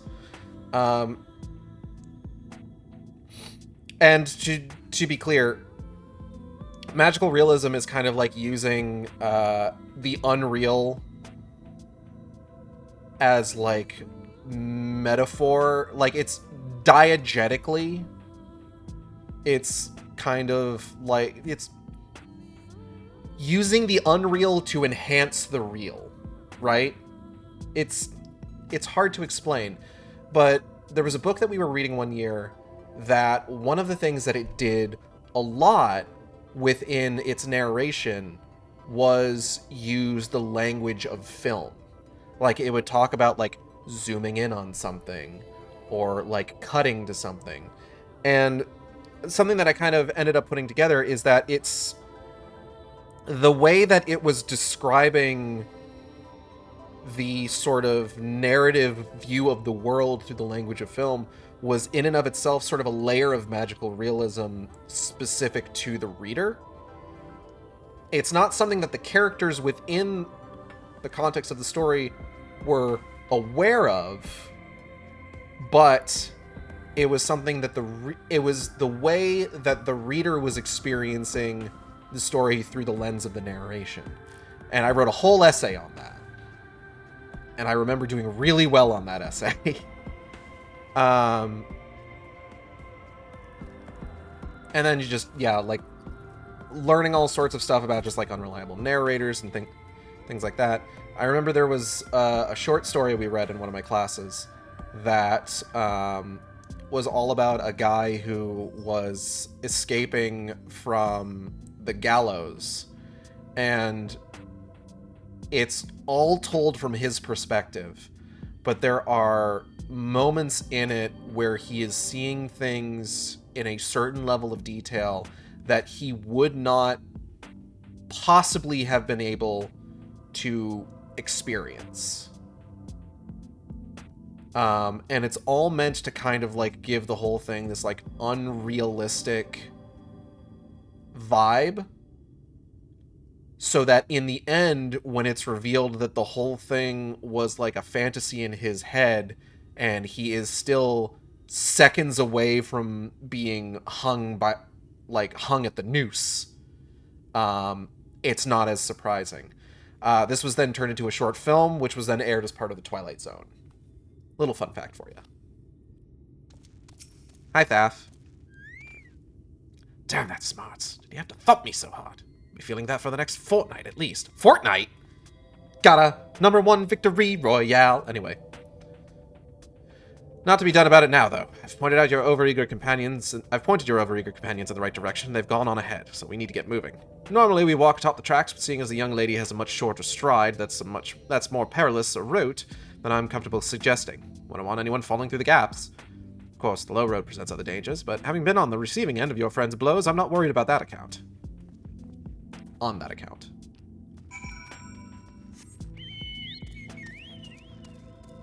Like, and I want to say, like, I'm not... When I say that, like, I learned a lot about, like, bullshitting my way through classes, I don't think it was a mistake to take those classes. Fortnite, we about to get down?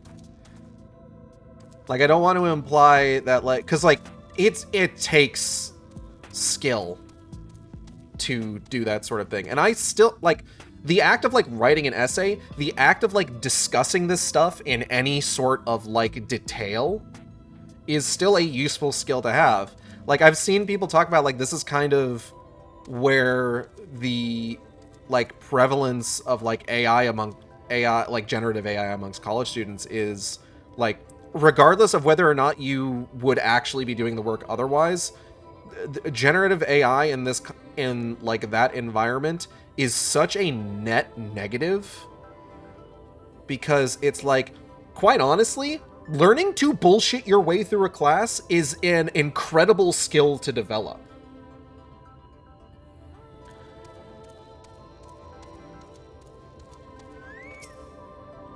Wait a moment. I think I hear something. That's something, all right. Run! What are we running from? Oh. Is that all? Hey there, little guy. Bull boy! Get fucked.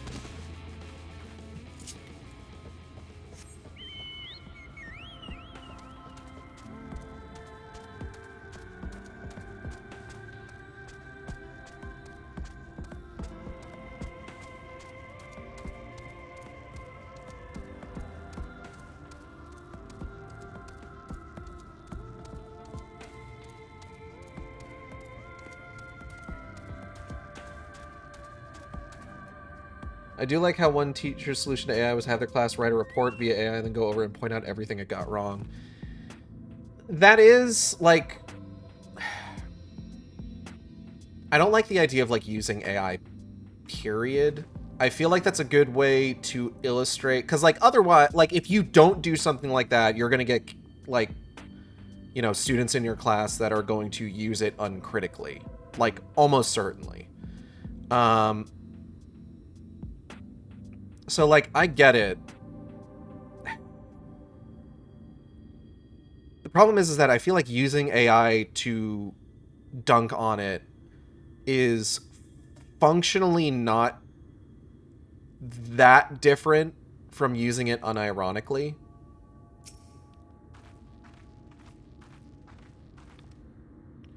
Out of the frying pan and into the fire. Birdies.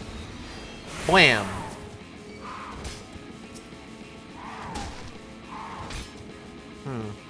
You guys took that a little bit better than I expected you would.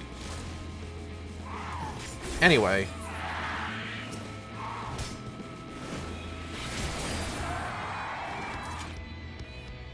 We're good. Sorry about that. I'll admit I didn't expect this route to be quite so fraught with danger. We're nearly to Twine, though, so we should make it without further incident. I don't know.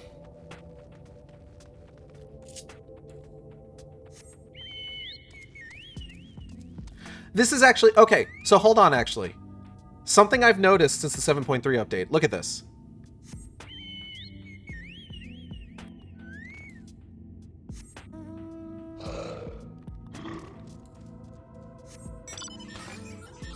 You see that?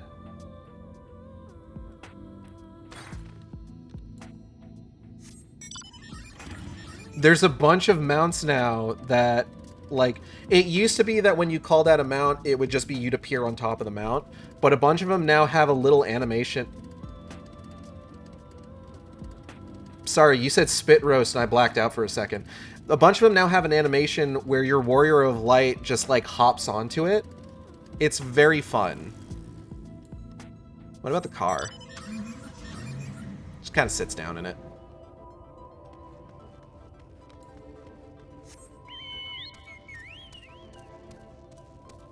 But it's a fun little animation. Bounce on it, Deo?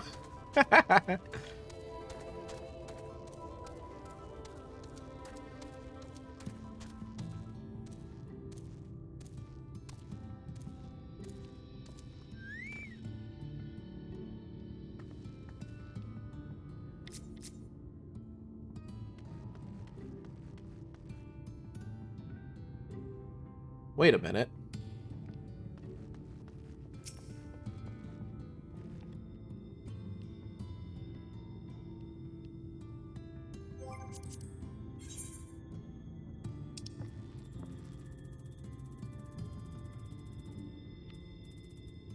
Hold on one second.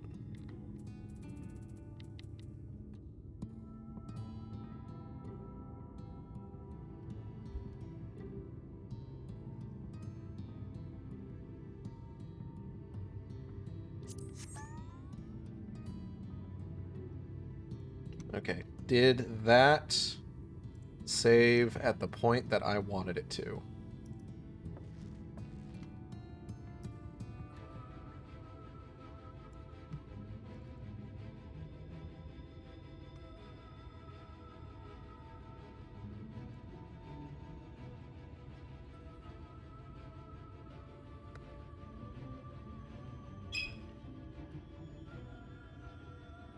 I have a Blue Sky post I need to send. Give me a moment.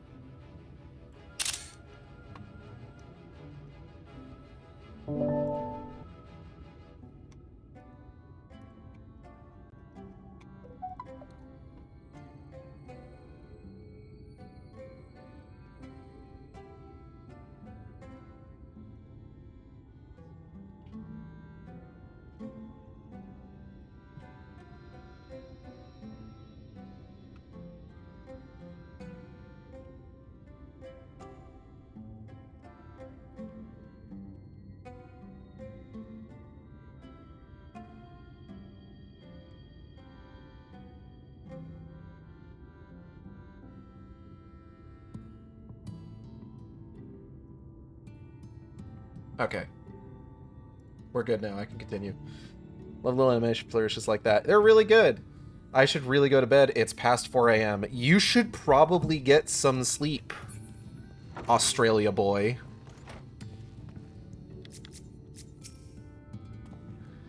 Odd to find a place like this still occupied. Must have come dangerously close to being consumed by the flood. A testament to man's resilience that civilization may yet be found at the very edge of the world. Australia boy? Yeah, that's you.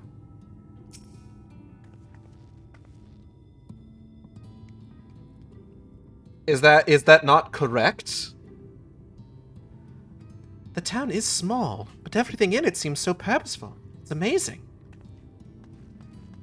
Thaf, everybody's super jazzed about your cool town. This is it! Welcome to Twine! The original dwellings were built to house those laborers tasked with building the track. Over time, miners came to seek their fortunes, and that's what made the town grow to what you see before you today. But it was still the trolley that brought them here. You are technically correct. As you've doubtless noticed, the track goes to the very heart of the town. It was the heart of the town back when the trolley still carried everyone home at the end of the day, at the end of each hard day at the mines. Australia, my condolences. Don't worry, I'm sure Xanda stays clear of anything that crawls or skitters across the ground.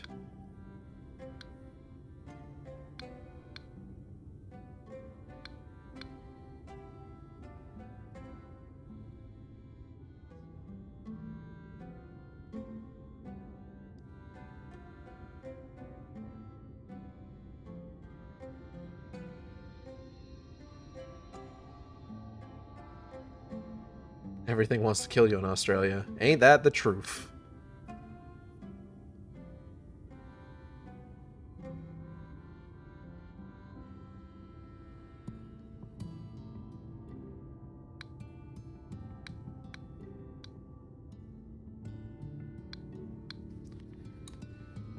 Alright. Now, there is no trolley, nor much work to be had in the mines, for that matter. The only residents that remain are the destitute, the delusional, and those with nowhere else to go. Well, so they say.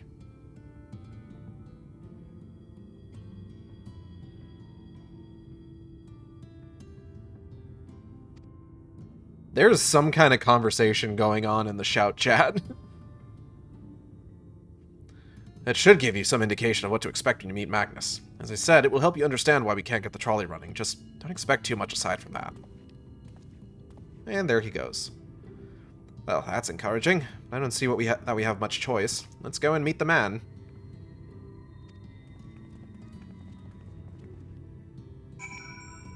For real, good night, though. Good night, Xanda.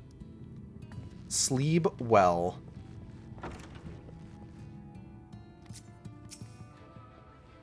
This is Magnus. He's our boss of a fashion.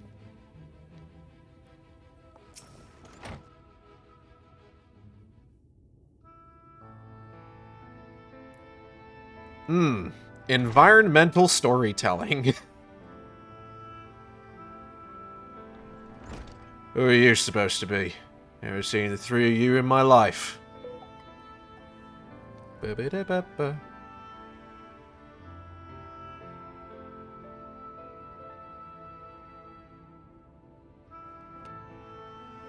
Or the four of you? Make it white. If you're going to bother me, at least have the damn courtesy to stand still. Methinks this one is deep in his cups. It's just the one cup, really. These are my guests, Magnus. We ran into them at the mines. They're looking for a way to reach Nabatharang, so they came to ask about the trolley, you see. What? There's nothing in Nabatharang. Not anymore. Especially not for frail little girls. Give it up. No, we must reach Nabatharang. I must. Ah, so you have your heart set on it. World doesn't care. Place is a ruin. Nothing more. And you're not getting there in the trolley. The thing doesn't run on hopes and dreams. And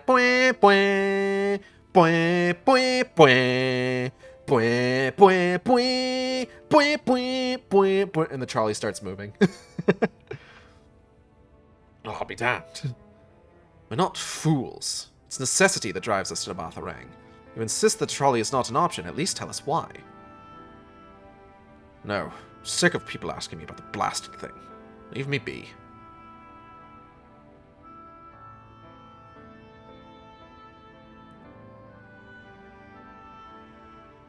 We'll speak outside.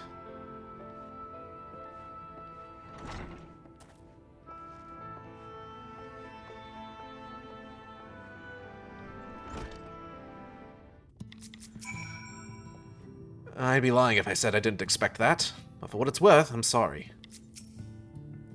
Piss off. Yeah, alright. For some of the miners, the thought of a stiff drink at the end of a shift is the only thing that keeps them going. Yeah, alright.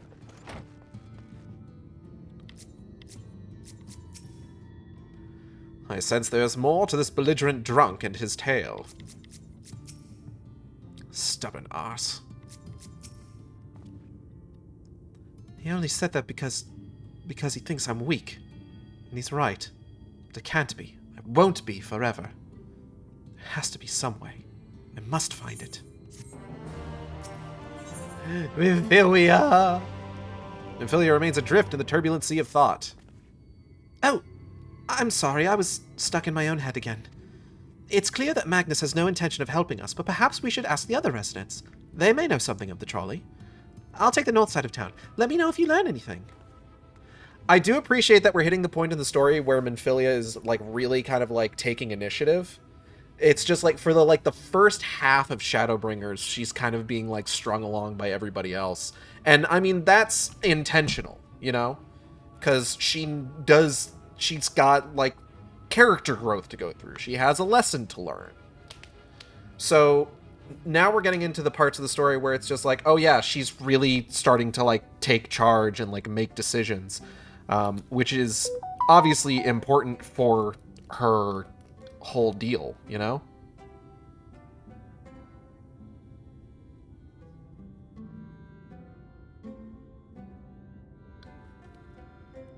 Sorry, I'm checking Blue Sky now.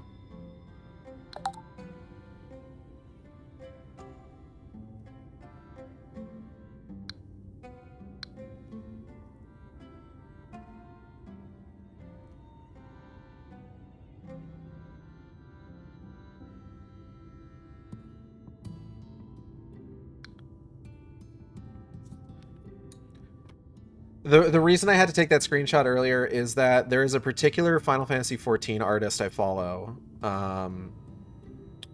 It'll Ruin, Noah, whose Warrior of Light, incredibly interesting Warrior of Light, incredibly interesting take on the narrative and the story just kind of in general, but his name is Svein, and it's spelled Sveininn, and I forgot that dude in the top left there is here in Twine, and I did a double take, because I'm like, hold on, that's not you. You're not allowed to have that name. Thancred, art thou truly content to stand witness to fate's course and take no part? This isn't a matter of fate, Oyage, it's about choice. I've had years to decide where I stand. Ophelia has spent too long in chains already. I'll not shackle her again by making my hopes known. It's for her to choose what shape her destiny will take. It's for me to stay silent. To protect her, teach her, and stand by her. That, at least, I can do for her. Damn. So be it. Come, let us make our own inquiries.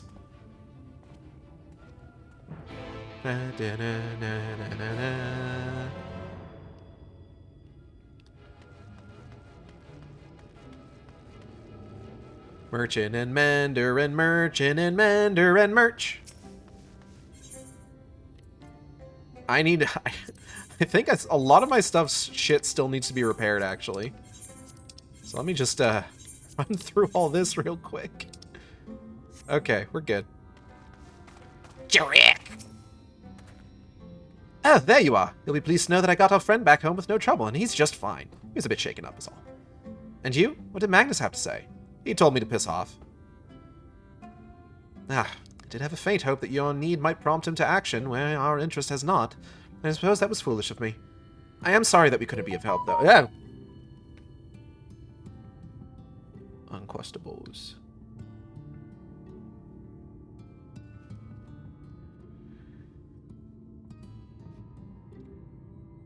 I could at least show you the trolley car we have here if you like. You could give it a stroke or two. It has some very smooth wood. No, I'm good. You mean to say that you're not giving up? Even knowing that Magnus is...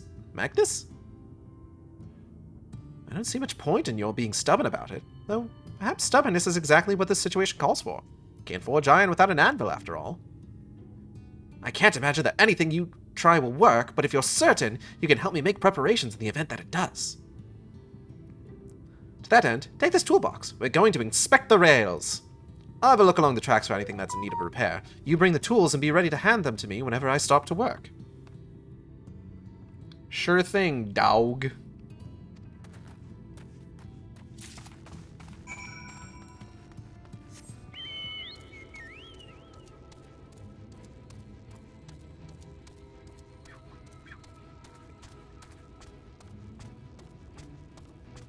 Jurek. This spot looks like it could use a bit of work. Can you ready the tools for me? Right, I gotta like open my inventory for this one. 2 large toolbox.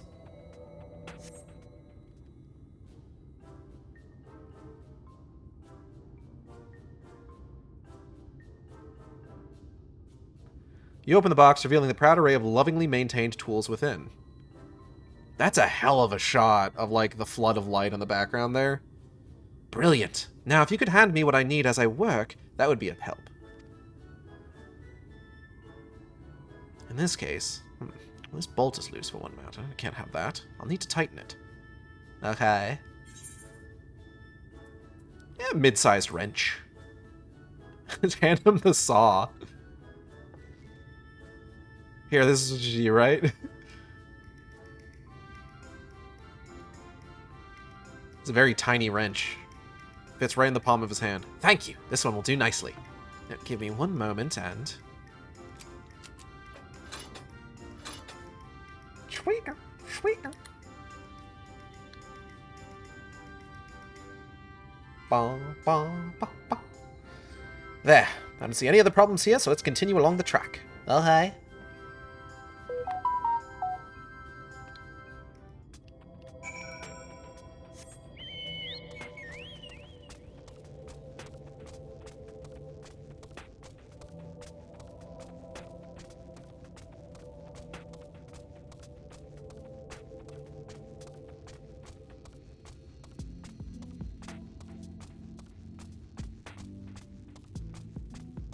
Found him.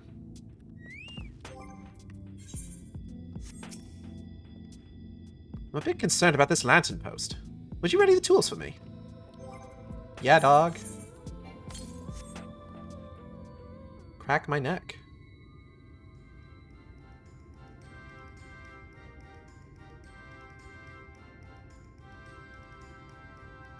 You set down the toolbox, the muscles of your arms enjoying profound relief, and open it once again. You're quite handy to have around, you know? Thanks. As to the lamp here, these aren't often necessary these days, but if we're going to do this, we might as well do it properly. And if by some miracle the night returns as it did in Lakeland, well, it's a nice thought. Boop, boop, boop, boop.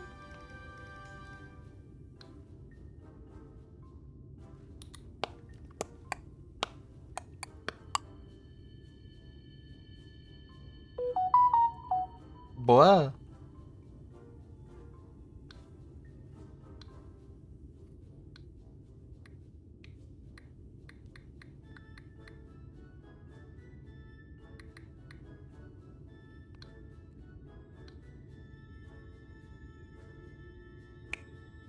Alright. Anyhow, a bit of this post seems to have splintered. Whether its lamp is to be lit or not, we wouldn't want these little pieces of wood jabbing the next person who comes through here to do maintenance. I'll need to sand it down a bit. Okay. A bulky saw, a heavy hammer, a rough file. Ooh, this file looks rough. It's like 35 gigs. All unorganized. Yes, a wood file's perfect. Let me even this out. Various filing noises. Well, that should do it. I'll bring some varnish along next time to finish the job. I haven't spotted any other problems, so we can move along now. Unless you'd like to take in the view of these tracks from here for a bit longer? It's breathtaking, I know. Mining has always been the primary vocation of folks in the Hills of Amber, you see. After a certain point, they had dug up everything that could easily be reached and carried back by manpower alone. It was then that the Nabath Empire struck upon the idea of the Talos, which they had seen at work abroad. At great expense, the Nabath brought the Mistal engineers who specialized in Talos here to the hills.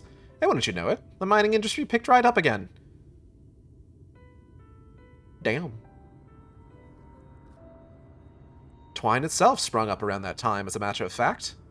It was named after the entwining of tales, the fruitful cooperation between the native Ronso and the newly come Mistel. Is that so? The people surrounded by rock and dirt specialize in mining. You don't say. What a surprise. Well, yeah.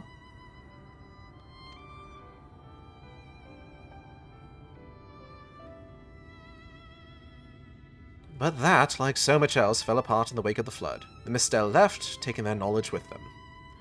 It was 15 years ago that the last of them, the folks from Daedalus Stoneworks, took off for Yulmore, and now no one remains that can repair and operate the Talos.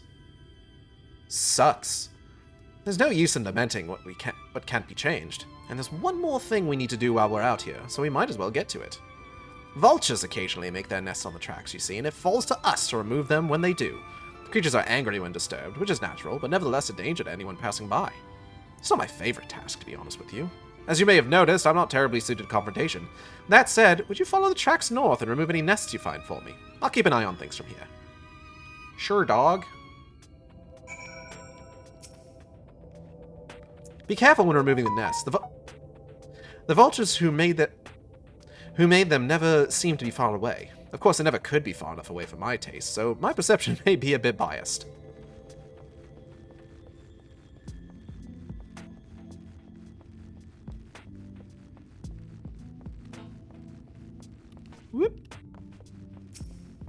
Vulture nest. Vulture nest.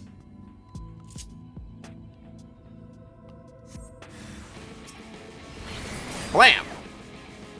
Oh, hold on. There we go.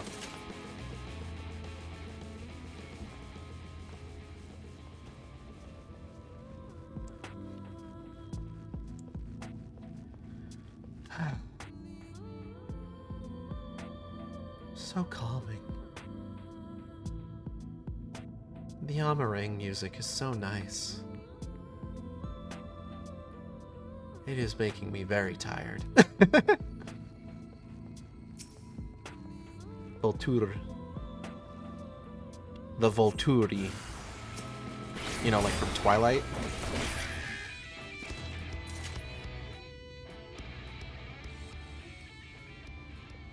God, remember Twilight?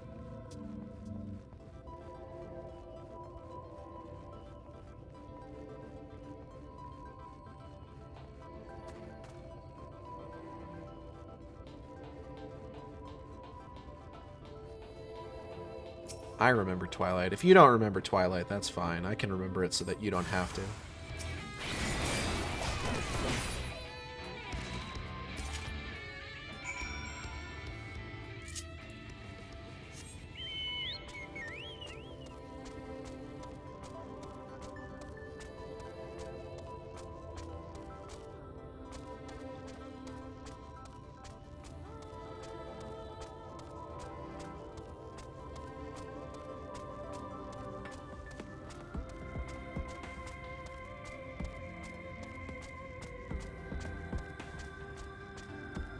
Rick! Thank you. That should be everything taken care of. In return for your help, I'll tell you a bit more about the trolley. Nothing that can get it started again, though. As I said, the only people who knew how to repair the Talos are long gone. They left, life began to bleed out of the town. The trolley's tracks rusted and its cars fell to disrepair. Now, I was born in Twine, raised there. My first word was trolley, damn it, and those were the worst years of my life. But then, about 7 years passed, Magnus and his wife returned to us. Magnus is a real proper trolley engineer, and perhaps he would never have left in the first place, if it hadn't been for his son. As you're well aware, Almarang is hardly the safest place, and Magnus wanted his child to grow up away from its dangers. It didn't help in the end. The city just got the boy. Isn't that always the way? The child had always said that someday he wanted to see Magnus's trolley running again, so in his memory they returned to Twine, started fixing those rusted rails and broken cars, and it was going well for a time. The hell? Wicked white vultures? Are they back for revenge? Never mind, I don't want to find out.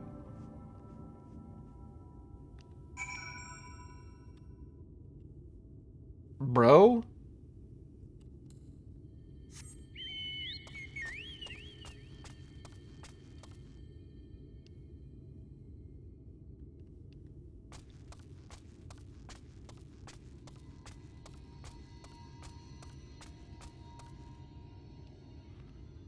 Hold on.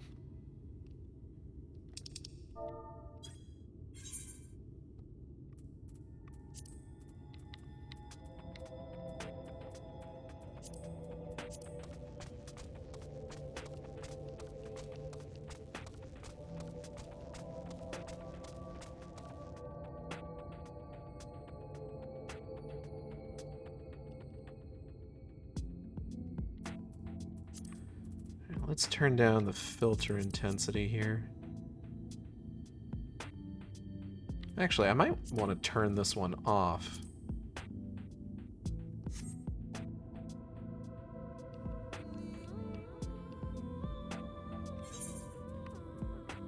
Let's go ahead and fuck with the depth of field here a little bit.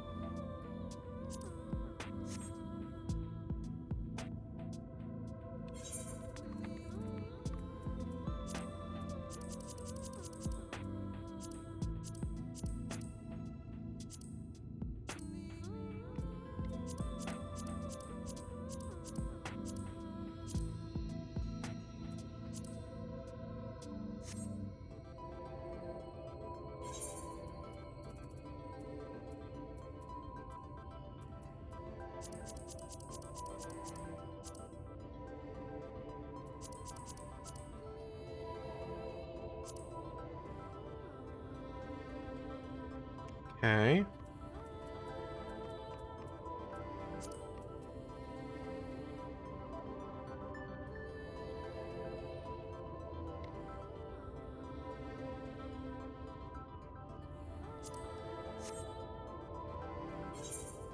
I need the colors to pop a little bit more is the thing.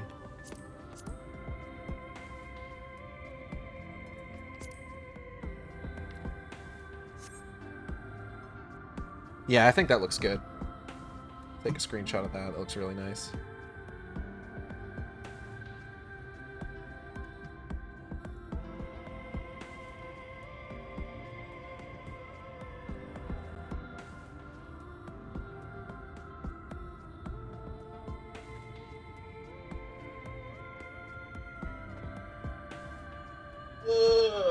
Stretching. Yawning. Alright, let's continue.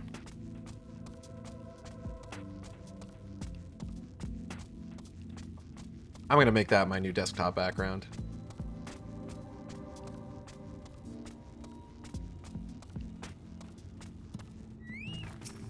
Jarek! Ahem, nice work out there. And now you know the story of the trolley. Won't do you much good without the Talos, though. There was even a single one that still functioned. Things might be different, but, well, here we are. Damn, true. Somebody get this man a true and real. Despite his better judgment, Jarek is considering throwing you a bone. Not that it'll do you any good, but we do have a Talos we've been meaning to repair. I can show you if you'd like. It'd certainly be nice to hear something other than Magnus's griping for a change. Sure, kid. Boop, boop, boop, boop, boop, boop, boop, boop. I wonder where my companions are. Oh, Urianger. Looks like someone's already beat us here, but please, look about as much as you like. Thou art come to examine the Talos. Thou art come. What? To examine the Talos. Oh.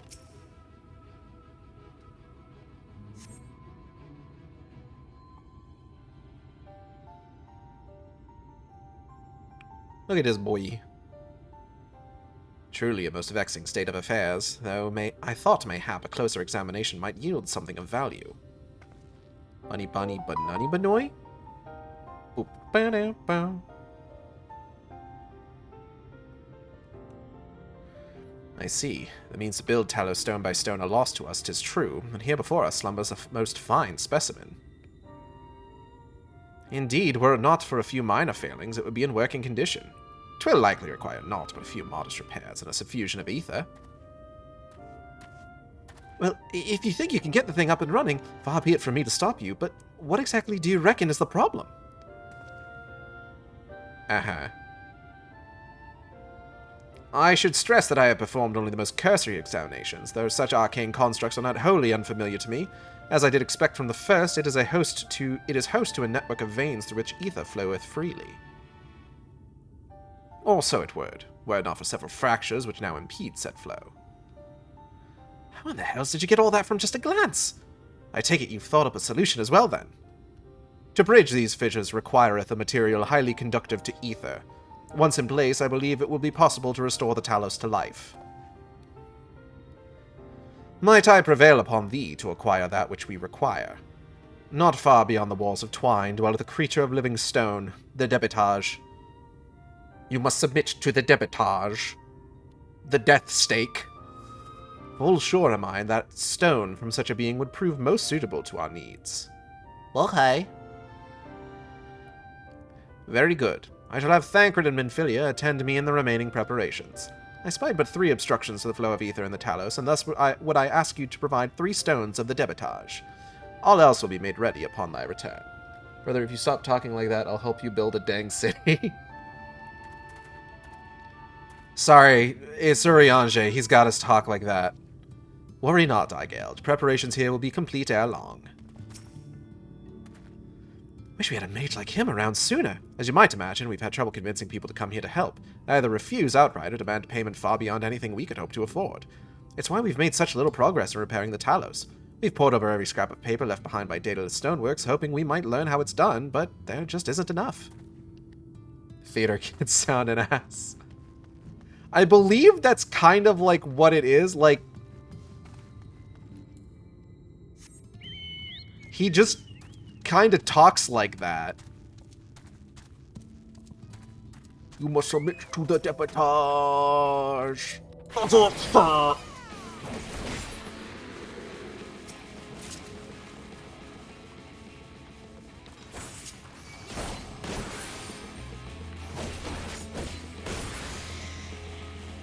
I need one more. Where's my third victim?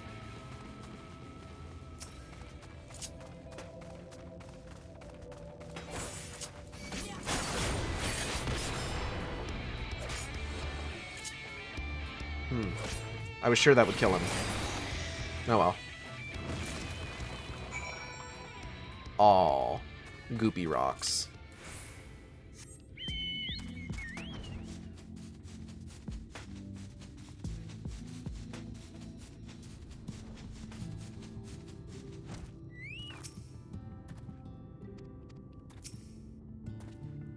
Thancred and Minfilia will return ere long with the remaining supplies we require. Didst thou succeed in procuring stone from the debitage? Yeah, dog. Fine specimens, one and all. You have my thanks. We need now but wait for Thancred and Minfilia's return. I could use a voiced cutscene sometime soon. I'm getting a little tired talking. I'm getting a little tired overall. Amarang music putting me to sleep. From end to end, the paths by which ether may flow through the Talos have been duly mended. They but require a sufficient endowment.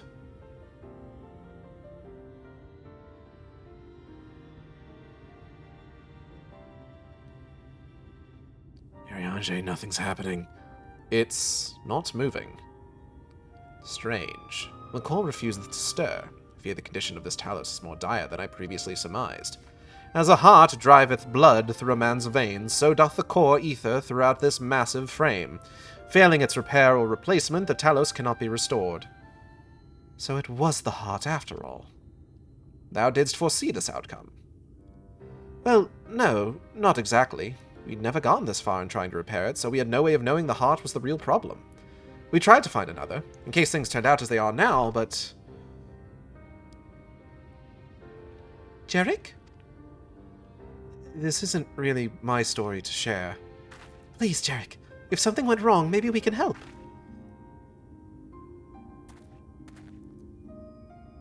We're all looking at you, man. Alright, alright. After all you lot have done for me, I suppose it's the least I can do. Oh, you're gonna make me wait for the next quest? Fine, sure, okay. Though the Talos yet wants for a beating heart, it would appear thine efforts were not for naught. What could be so terrible he'd want to keep it from us? I hope Jarek doesn't get in trouble for telling us what happened. Right then, the Talos... Their hearts cannot be made of just any stone. You need a special sort with sufficient ethereal conductivity. Both it and other materials used in the construction of Talos bodies are mined in the same place. That place, of course, being here. The Hills of Amber. And it was 3 years ago when she... No, I can't. I'm sorry. But you'll have to hear it from Thaf or someone else. Hey, what?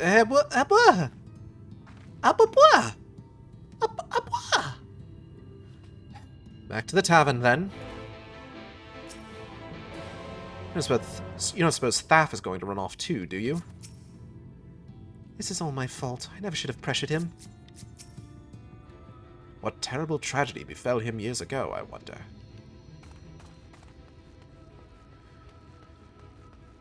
Alright. Let's hear what happened.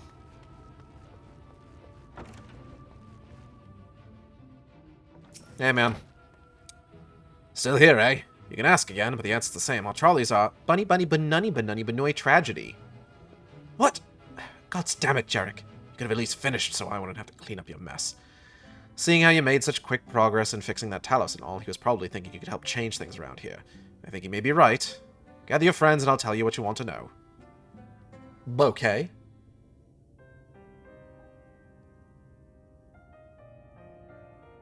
This guy's eventually going to be voiced, and it's going to be completely different from what I've been doing. Magnus's wife was a miner, you know. Greatest prospector there ever was. Not too different. When the golem heart started failing, she was the first to head out in search of more.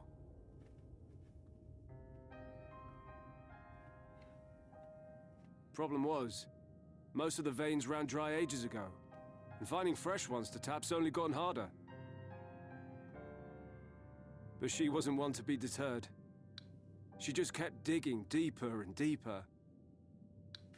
And then the mine collapsed.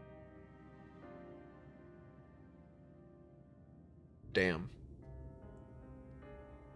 We labored day and night to clear away the rubble, but it took us 2 months to find her. To find her body. Shit.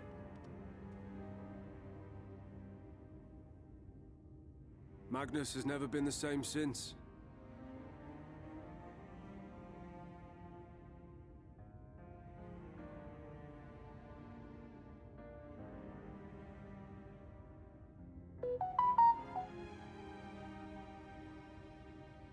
Where is he, if you don't mind my asking? Ah, yes, well, if he's not here, there's only one other place he'd be. Oh, yeah. Des Moines. Oh, no. Grave. Right. Sup, fucker?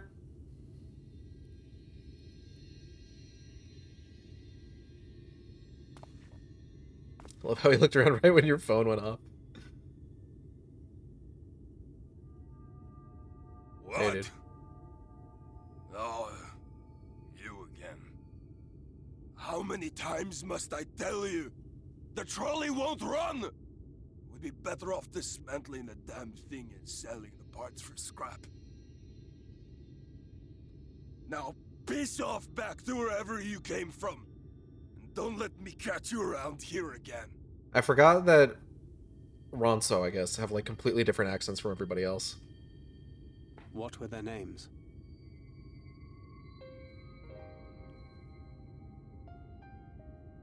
My son was named Skuli. My wife, Agna.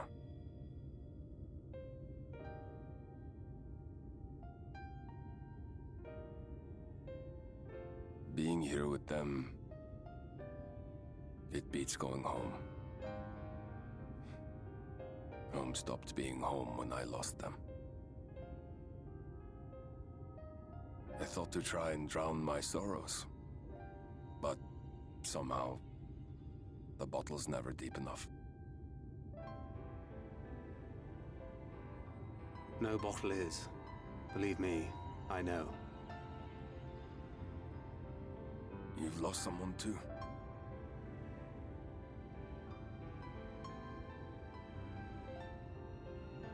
Not like you. Not my own flesh and blood.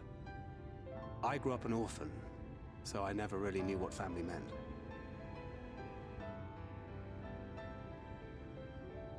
Not until I met a man who offered to take me in and make me his pupil. He was a kindly soul, always looking out for me, like a father. Not that I appreciated that at the time, or anything else for that matter.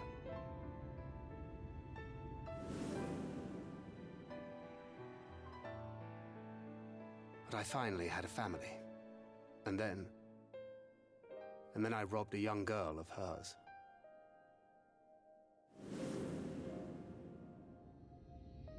I did my best to make amends. That's one point of the stuff, by the way. But the more I look back on it, the more I realize just how inadequate my efforts were.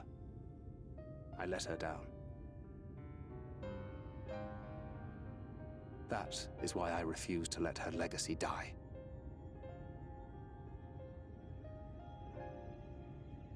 In the end, all we can do is press on, for those we have lost, for those we can yet save. And that requires your Talos. Please, Magnus. You are our only hope of reaching Nabath Arain.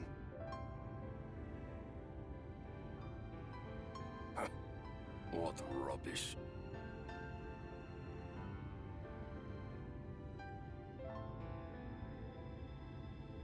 Damn, alright. Fuck us, I guess. She's not gone. No matter what you say or believe, she's not.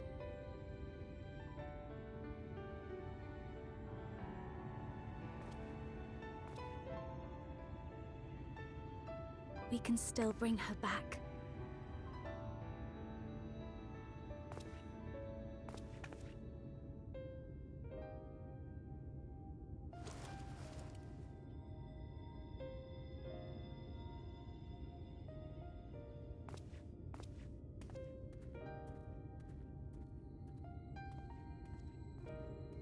Damn, he tall. No, I think she's just short.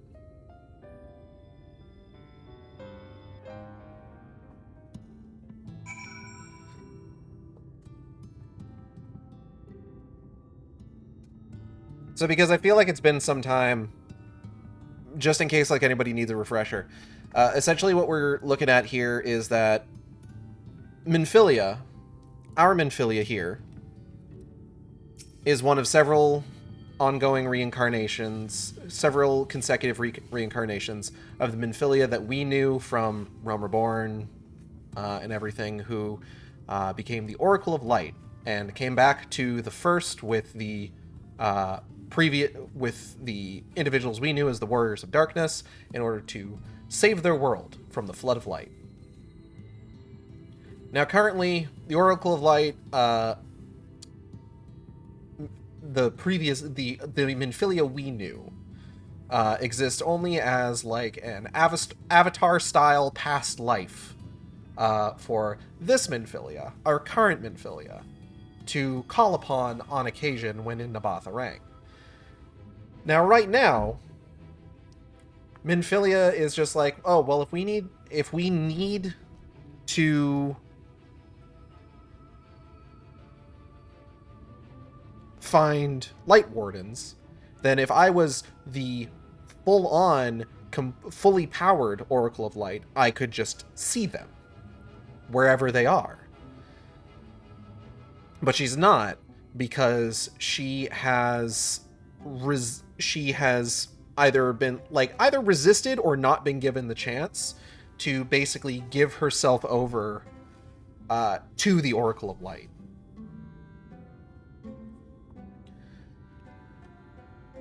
So basically, what we're looking at right now is that in order for her to become the proper Oracle of Light, one of two things needs to happen. To start with, she has to go to Amarang. When she gets there, she needs to summon the proper Oracle of Light, and a decision needs to be made. Either the Oracle of Light, our original Minfilia from Realm Reborn, overtakes and essentially consumes this Minfilia's whole being, and essentially we download the firmware update that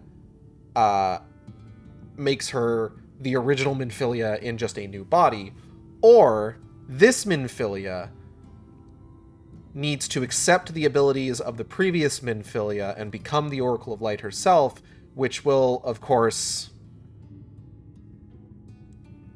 basically make the original Minfilia go kaputski. Like, she just won't exist anymore, because she will have been subsumed entirely by this new Minfilia.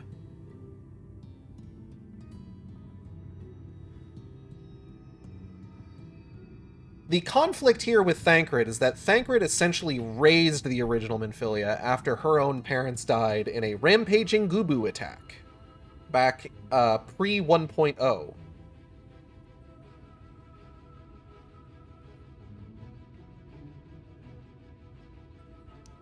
My ponytail is all fucked up. Give me a second.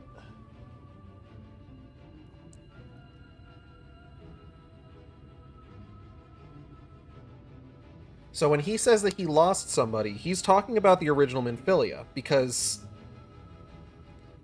she currently doesn't really exist.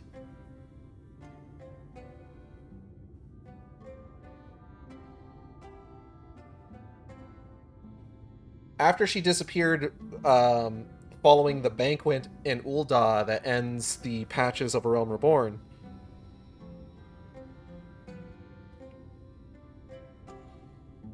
hold on, I'm trying to tie my hair back again at the same time while I'm talking about this. She became the Oracle of Light, basically speaking on behalf of Hydaelyn. But she didn't really show up all that much. She pretty much just showed up for the encounter with the Warriors of Darkness post Heavensward. And then just like we didn't hear a goddamn thing from her for all of Stormblood because she was here in the first dealing with the Flood of Light and also being reincarnated several times over the course of a century. The last time that Thancred spoke to our original Minfilia was when her spirit was summoned by this Minfilia prior to our arrival at the first.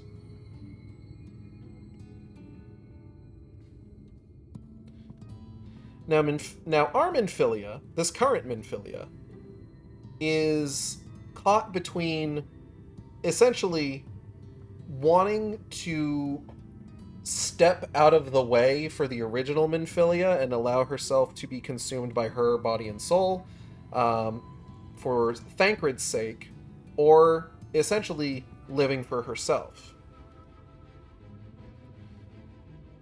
Thancred, for his part, doesn't want to get in the way of what she truly wants. He feels like it is not his place to say what he wishes would happen, because ultimately it's not his decision. Why must he always treat me like this? I wish there was more we could do for you, I truly do. But after Agna's accident, no one is allowed near those mines. Not for those damned Talos, Sheed.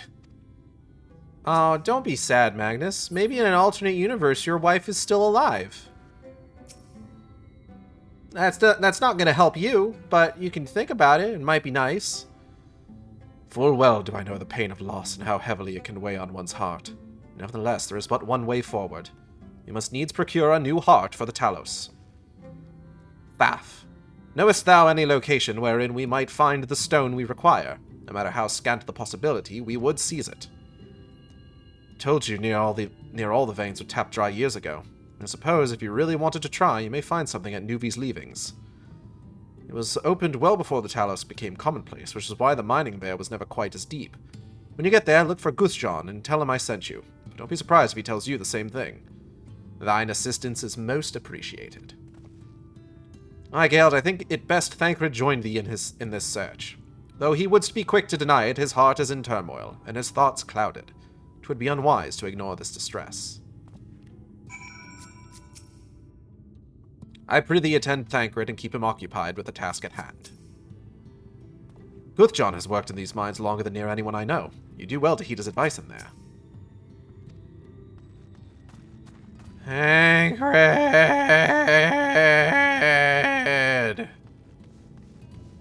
You son of a bitch.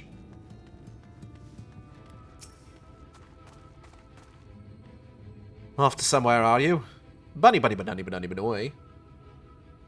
At last, a lead on the stone we need to power the Talos. Can't very well have you go on your own. Lead the way. Convenient distraction. Thancred's tired of waiting around. I'd say we're long overdue for a good turn. I can only hope the gods feel the same way. Now, Nuvi's leavings was to the south, was it? Let's get going.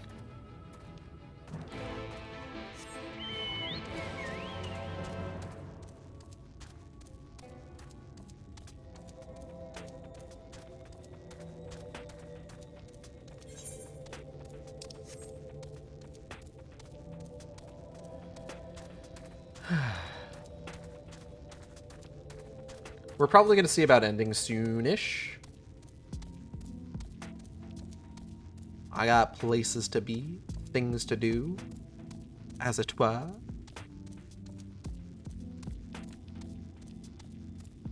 That is a fucked up cactuar.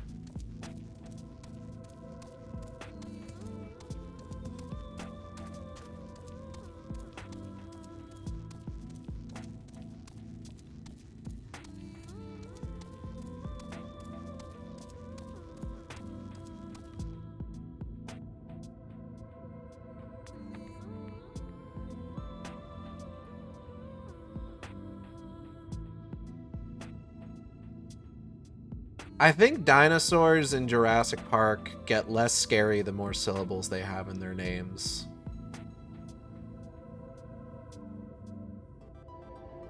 Like, you say, like, Velociraptor, or, like, T-Rex, and it's just like, ooh, you know? But then when you try to tell someone just like, you gotta look out for the Giganotosaurus, it's just like, the Gigawababa? Say one more time? Giganotosaurus. That's 6 syllables. Velociraptor. 5.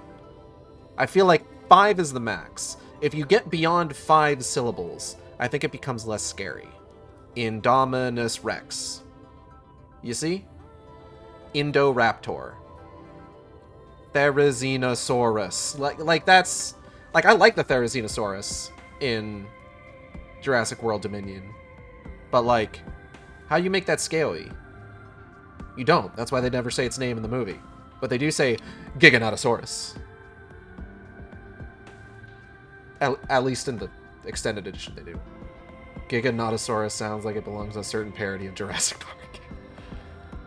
Not that kind of knot. Or is it? Anyway. The way you described it, I was expecting the place to be abandoned. Perhaps our fortunes are finally improving. We should probably hear what Guthjon has to say before we celebrate, assuming we can find him, that is.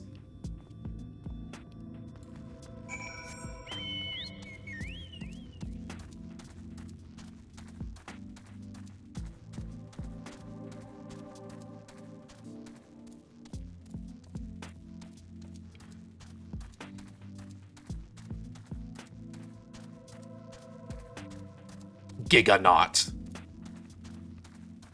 I think I saw an ad for that reposted to my timeline the other day.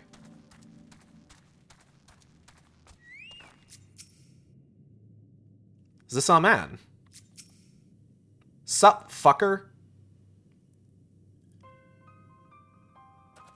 Who are you? And what are you doing in here? Oh, bunny, banunny, banoy. Well, you should have listened to Daff. You're wasting your time. But this site is not as developed as the others, is it not? Surely there must be something left. I should explain. The stone you're looking for is Leonine. All the Talos and the Hills of Amber are powered using them. Or were, at least. Anyway, whatever's left, if anything, is too far below to be safely excavated. In the deepest reaches of the mine, we use Talos to keep the pathways from collapsing. They're still there, but they could give out at any time, which is why much of the mine is closed off. Then our only option is to search the higher levels for any fragments of Leonine that may have been overlooked. I suppose there may be one other way. Well, don't leave us in suspense. What you're asking for is a trade secret. I'll need to be duly compensated in exchange. Fine, what do you want? The other day I found the Verbert gold piece down in the mines. Bloody Verbert gold piece! And wouldn't you know it, I dropped the damn thing somewhere while I was working. Find it and I'll tell you what you want to know. You drive a hard bargain, sir, but we'll take it. It seems we have our work cut out for us, Igeld. Thankfully, I have an idea for how we might hurry things along. Oh, yeah? What's your idea?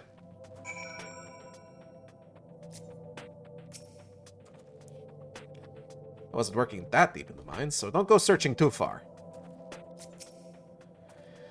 As I'm sure you've noticed, despite their best efforts to illuminate the corridors, it's rather dark in here, meaning it will be that much harder to find a single coin hiding in the shadows. That's why I propose we use these. Sundrops.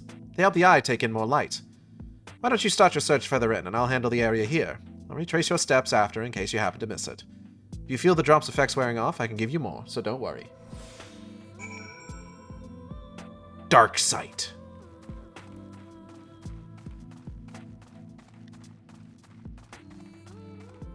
Dark Shadow.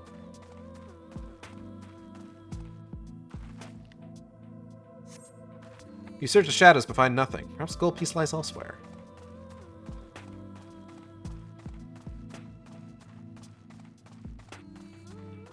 I don't think this specifically did anything to, like, put a filter over the game or anything like that.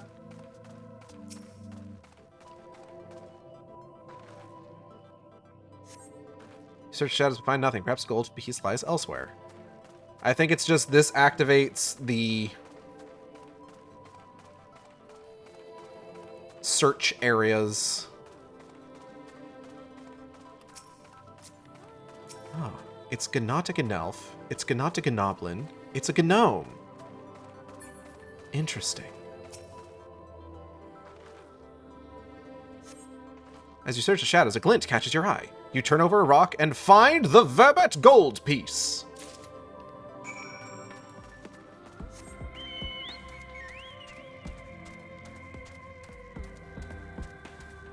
Whee!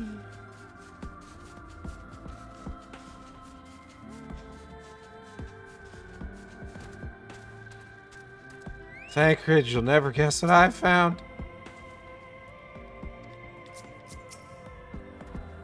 I was hoping you'd drop the gold piece somewhere closer to the entrance. Well, fool me for thinking Lady Luck was on our side.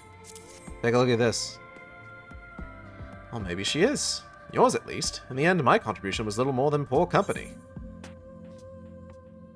Come now, Thancred. You were far more prepared for this task than I. No more than usual, I assure you. I only managed to survive the Curthan wilderness in the Imperial capital by virtue of extensive preparation, a habit of mine since childhood, and one of my few positive traits which endeared me to Louisoix, I imagine. It hasn't been easy finding ways to compensate for my condition. Every tool and trinket has proven vital to my continued success, such as it is. Had I chosen to pursue the arcane arts rather than espionage, well, I'd rather not think of it. So long as I have the means to protect those dear to me, and to see my duties through, that's all that matters. Now let's hurry and see that return to Guthjon. The sooner we get back to Urianger and Menphilia, the better.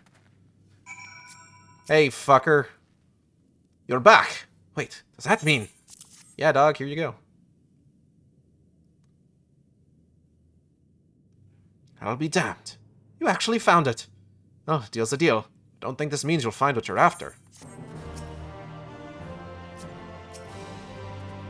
Perhaps our luck really is starting to turn around. To be honest, I wasn't sure you could pull it off, but you did, and I'm a man of my word. Come with me.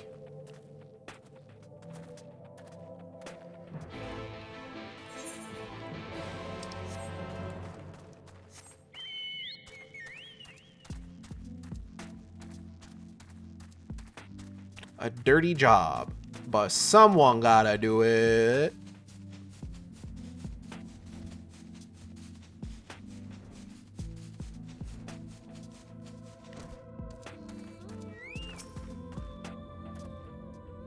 Hope you waited for the sun drops to wear off. They work wonders in the dark, but in the light of day they'll only bring you pain. No, I still got like 20 seconds left!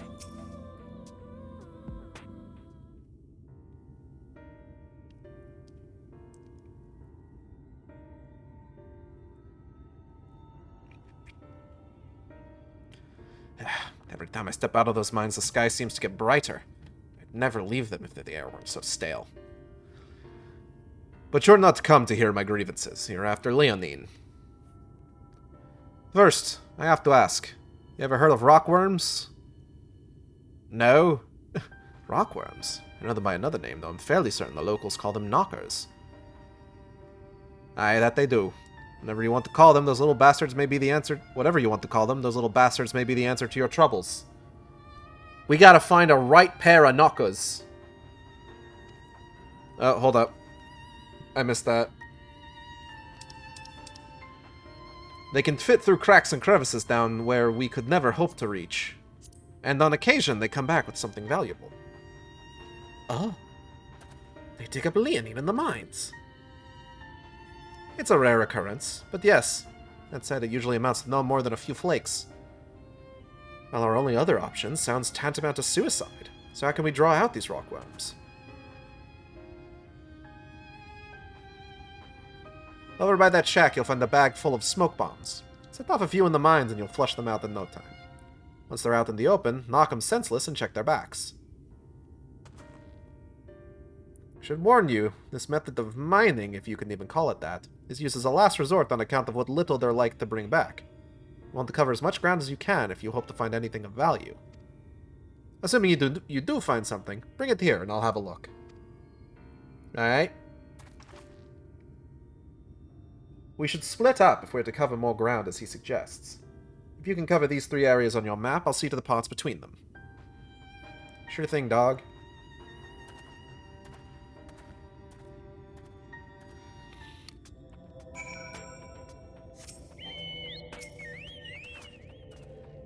The smoke bombs are on top of the crates next to the shack just over yonder. You can't miss them. One of these days, I would like to have the ability to speak with somebody from Mountback.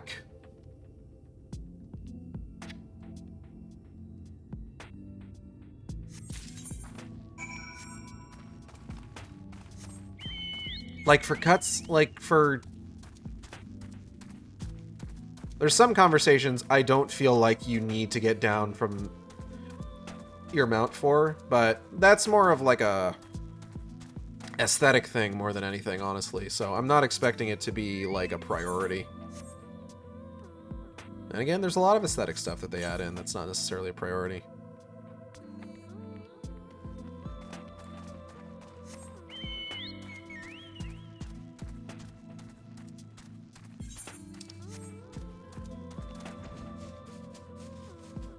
Assuming, yeah, here we go.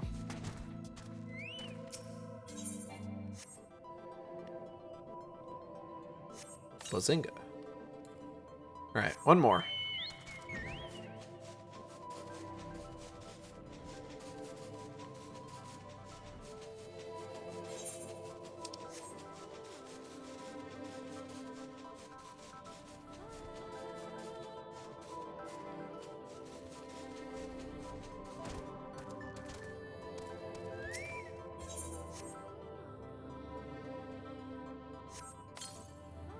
The air in the mines grows thick with smoke. Nearby, you hear the soft rumbling of stones.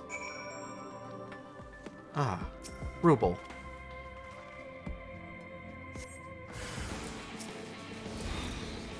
Oh.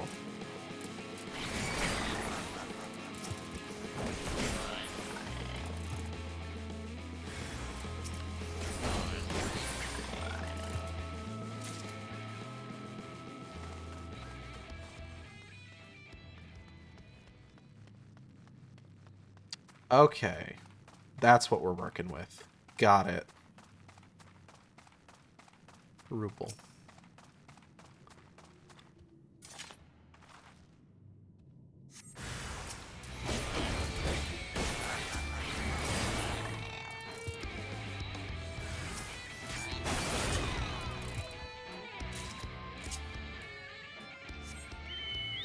Okay.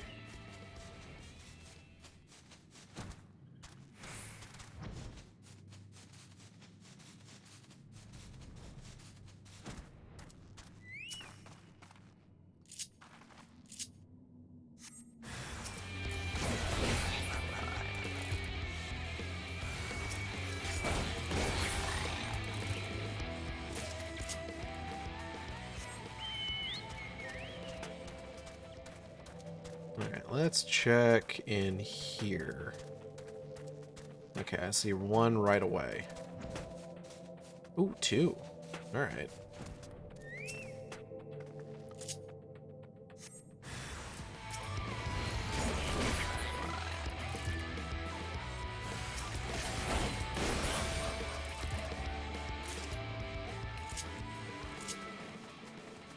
Let's go, let's go, let's go, let's go.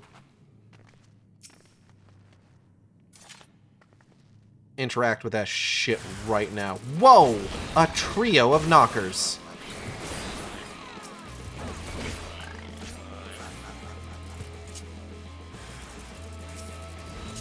Like fucking Total Recall up in this bitch.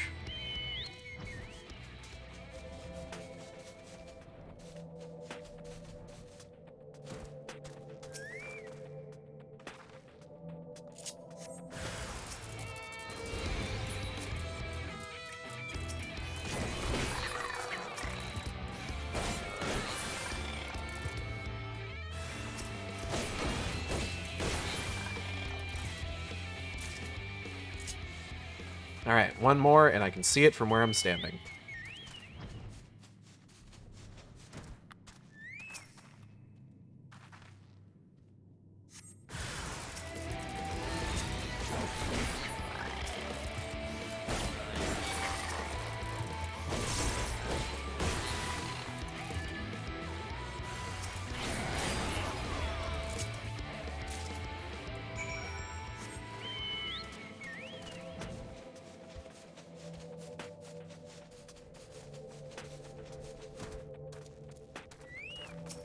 Hey, Thancred, how'd you do? Found my fair share of rocks. Hopefully there's Leonine among them. There you are. Find anything promising? I got so much stuff, man. I got like 7. Between the two of you, I'd say you've got quite the haul. Let's get comfortable, friends. It's going to take some time for me to sift through all this. Okay.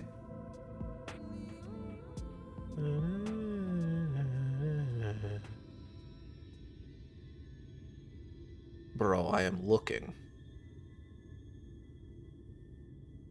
You may not remember this about Arminfilia, but prior to founding the Path of the 12, long before the Scions, she was something of a miner. Yeah, man, we were all miners once. Then we turned 18. After her father died, Flamine took her in and taught her the trade. I think they were both seeking to fill the void left by a loved one. Maybe that's why she took to it so readily. Excuse me. Back in those days, I spent most of my time in the Quicksand, or some other tavern, loosening tongues and gathering secrets. Occasionally, I'd catch a glimpse of her in the street, on her way home after another hard day's work. I always felt a wave of relief when I saw she'd come back safe, along with a pang of guilt at the fact I wasn't there to support her as I should have been. Simply speaking with her more than once in a blue moon would have been a good start, but I could never bring myself to do it. Instead, I threw myself into my work and became every drunkard's best friend. That's nice. Can't imagine she thought too highly of you back then. Not your finest hour, to say the least. Far from it, and Flamine has never let me live it down. But that was a lifetime ago. Here and now, I have another chance to do things right, and I will not squander it again. Hey! Come and see what I found! You're not going to believe this.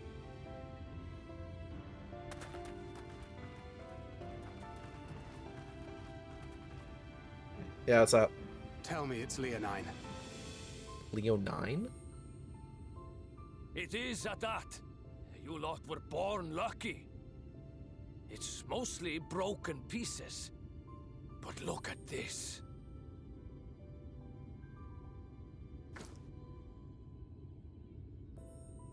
That is a chunk. This is a rather fine specimen. It's been decades since we found anything approaching this big. But that's not all. There's an engraving on it. A what? Ah, these scratches here. They're a little hard to make out. To my beloved Magnus and Schoolie. Oh, shit. Yes! Do you see? It was a gift to Magnus from his wife. She found it. She really found it. She must have spent her final hours carving this message into the stone, in the hope that he might see it one day. Those rock-backed bastards must have made off with it before we could clear a path to her. I'm glad I killed them. Motherfuckers. It's fate that brought you here to find this stone. No other explanation. It makes me wonder what else might still be buried in these parts. Yeah, the horrors beyond comprehension, probably. You know how it goes. Sometimes you dig too deep.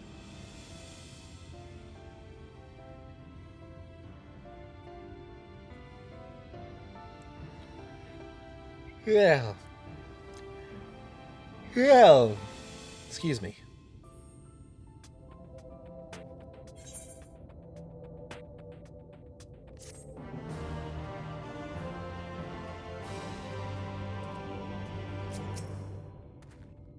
I had hoped we would find Leonine, but to find that particular specimen is nothing short of a miracle. Guthjohn is still reeling from your miraculous find. I wouldn't believe it had I not seen it for myself. Before you set it in the Talos, would you take it to Magnus? For 3 long years he's believed she died for nothing. He must know the truth, that their sacrifice was not in vain. We'll take it straight to him. You have my word. Thank you, Guthjon, for all your help. Right then. Let's not keep everyone waiting.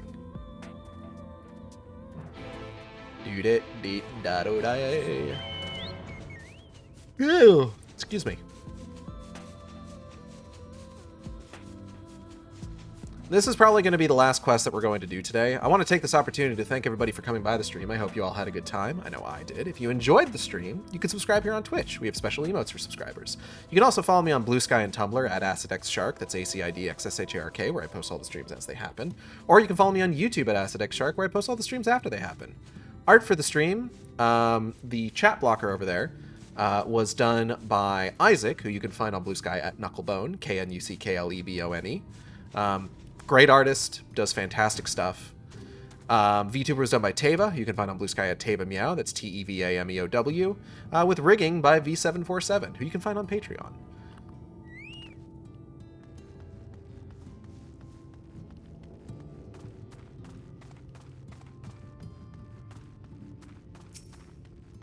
Upcoming streams, Tuesday, Crow Country, Thursday, Darksiders Genesis, Friday, Deadly Premonition, and next Saturday is going to be our 100th Final Fantasy XIV stream. Imagine that. I have done 100 streams of this game. That is nearly 2 years worth of playing Final Fantasy XIV on stream. If we go by, like, it's been longer than that. Because I've been playing this since, like, Endwalker came out. Gods, what do we say? And also some of those I was, like, just sort of, like, barreling forward in, New Game Plus. So I play them over the course of several days. But if we go by, like, the weekly method, maybe emails. Maybe. What? Oh, it's you. If you've come to complain about the trolley, you'll find no sympathy from me. I told you before it won't run, and you wouldn't listen. Oh, but it will, now that we have this. Check it out. My hand. Your name is engraved on it, along with your son's. It was a gift from your wife, Magnus. From Agda. Oh!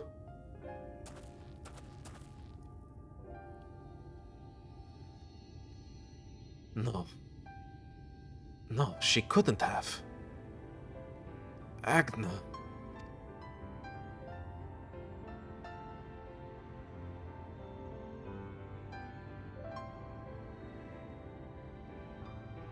Take it. Do with it what you will. Are you certain? It would delay our plans, but I said take it. It's you who found it, you who needs it. Looking at that stone, all I can see is...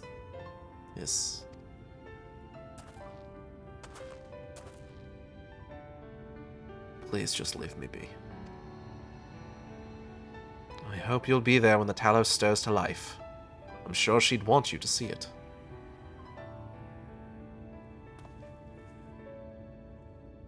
Would you do the honors of delivering this to Urianger? Sure, man.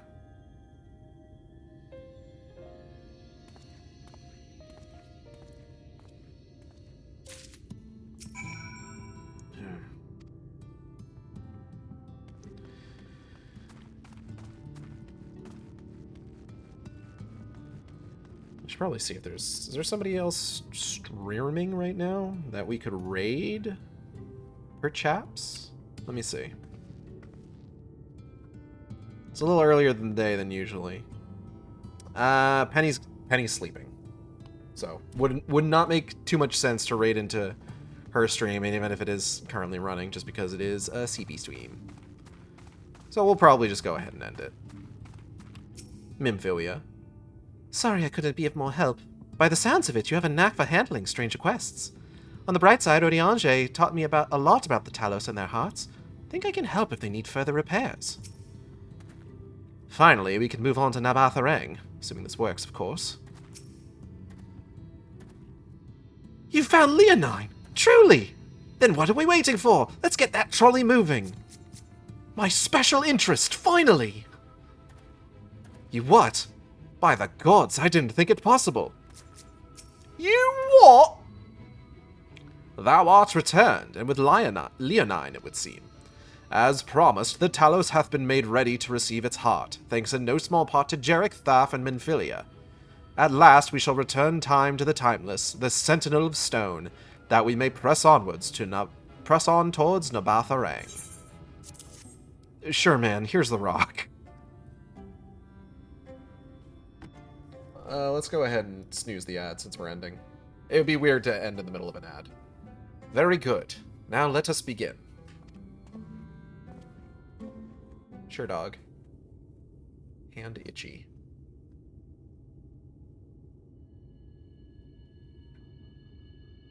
Voice Preparations for the enchantment are complete. When the heart hath been suffused with a sufficient quantity of ether, the golem should be restored to life.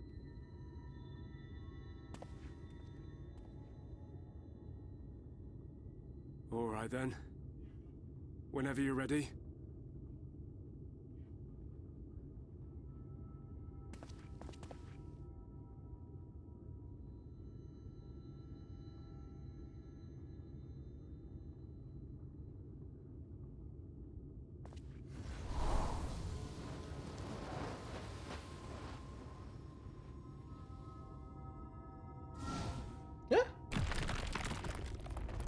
It's working! It's working!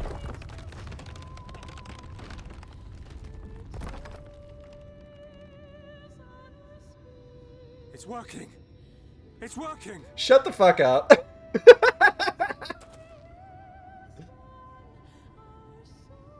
I was making a Phantom Menace joke. Shut your goddamn mouth. Magnus! What's up, dude?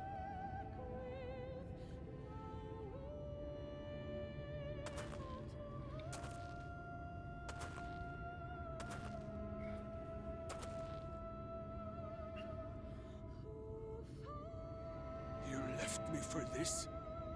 This wretched heap of stone and rubble?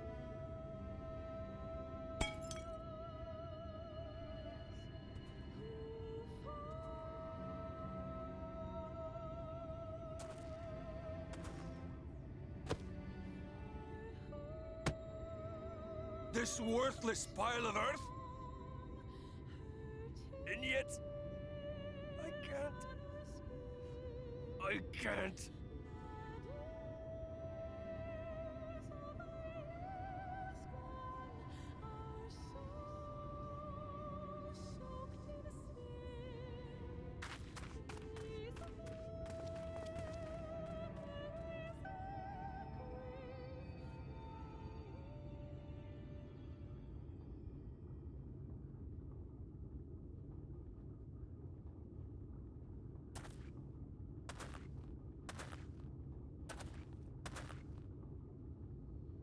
What troubleth thee, child? I shouldn't be here. I don't deserve to be. I don't deserve any of the things you've done for me. I'm just a burden, helpless and hopeless. If tomorrow came and I was gone, it would be better for everyone. Thancred most of all. He'll never admit it, but I can see it in his eyes. I wish he'd just say it.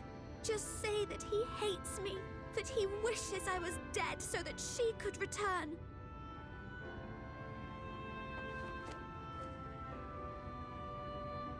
None of this is thy doing, child.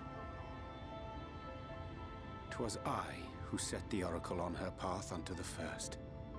I who condemned you all to suffer these torments. 'Tis my sin alone, and one that will haunt me unto my dying day. It's true, it was kind of his fault.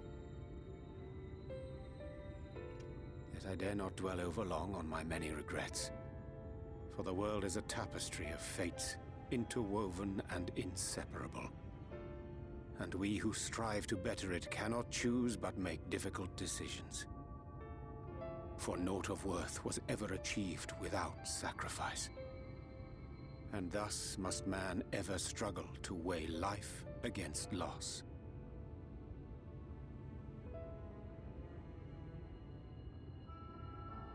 The one for whom thou mournest beareth no grudge. Were she here, she would not suffer thee to languish in sorrow. She would tell thee to seek thine own path, thine own purpose. And that path would be to the waking sands. Which I myself was slow to learn. Yet a truth it remaineth. Thou needst but have faith, and all will be well.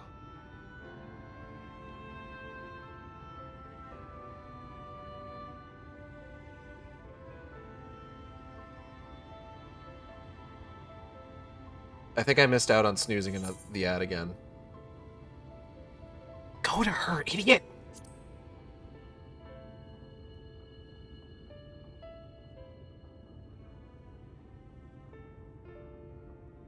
Not today. Bro!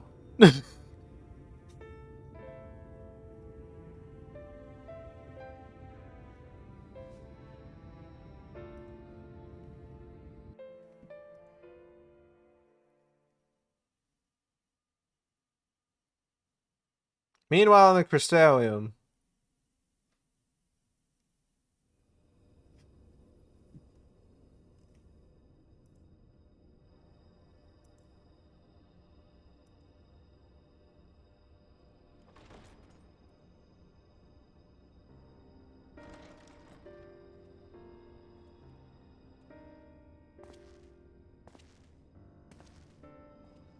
To what do I owe the pleasure that is your extended stay? Oh, to the tediousness of our hero's present endeavors. That and the insufferable abundance of light in Armorang. I should be glad to keep my distance. Fair. Oh, I'm rather fond of sleep, you know. It's a wonderful way to pass the time. Not that my compeers would agree, mind you. Always on the move, the lot of them. Like La Hebrea, constantly jumping from vessel to vessel.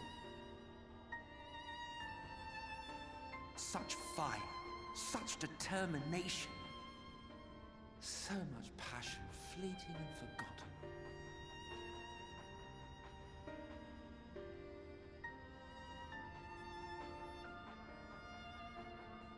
Come to think of it, Exarch, I don't believe I've ever seen you retire to your chambers for so much as 40 winks.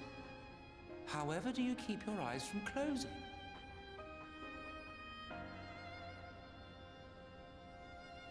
The cold shoulder.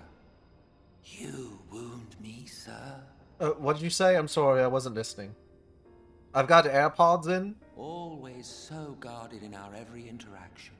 Interactions you curiously refrain from sharing with the Scions and their champion. Interesting. And risk souring your budding relationship? I think not. Much as I dislike you, there are more useful targets for her energies.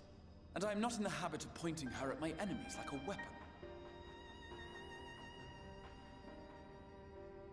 Is that right? Fond of her, are you? You continue to fascinate me, Exarch. But tell me, who are you? Oh, you know.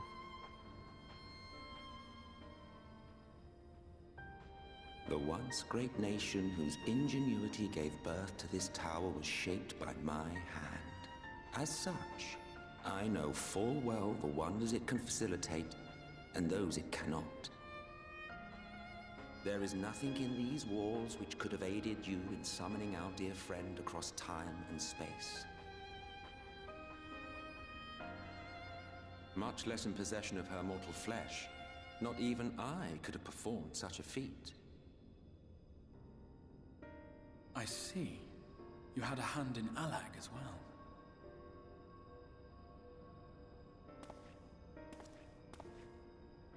You would know what I am? I am the adjudicator of the sacred history with which you dead trifle. I am keeper of this tower's boundless wisdom. The wisdom of ages without age, of everywhere and nowhere. The great work of those who tamed the wings of time and grasped the nature of the rift. Cool, that tells me nothing. It is a boon born of the sacrifice of brave heroes who gave their lives for a brighter future. I will not see their hopes and dreams squandered. The history which led us here will be unwritten. I promise you that.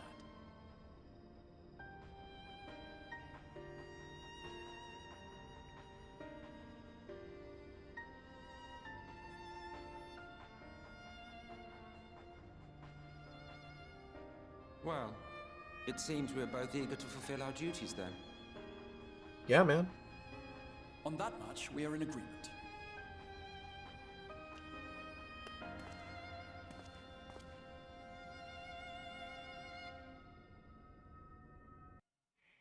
This is a lot of cutscene.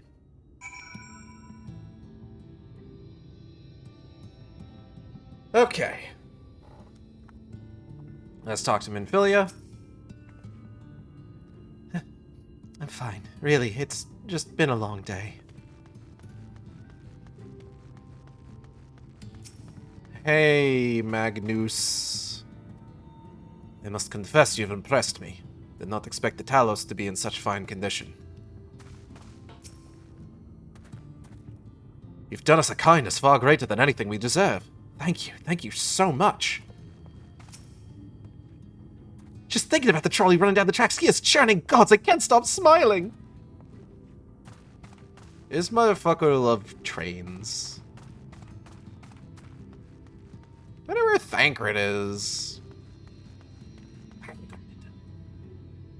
He's somewhere. Mine apologies for the delay. Minfilia and I had a private matter to discuss. Which bringeth me to the question. How didst thou find Thancred during your search? Money bunny banani banoi banani. He spoke of Minfilia, of his own accord. I see. 'Tis well that he did, and with such candor. I attempted to broach the subject before. Mine intention was to ensure no words remained unspoken between them, lest tragedy intercede. A regret I myself know all too well. Alas, in the end he refused to heed my counsel.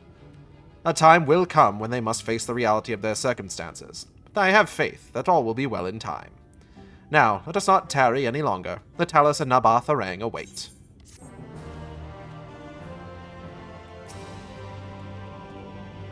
Magnus maketh ready for our departure even as we speak. Might I prevail upon thee to inquire as to his progress? Maybe next time. I'm going to go ahead and get out of here, and I will see you next time on the Shark Stream. Same Shark time, same Shark channel. Take care, everybody.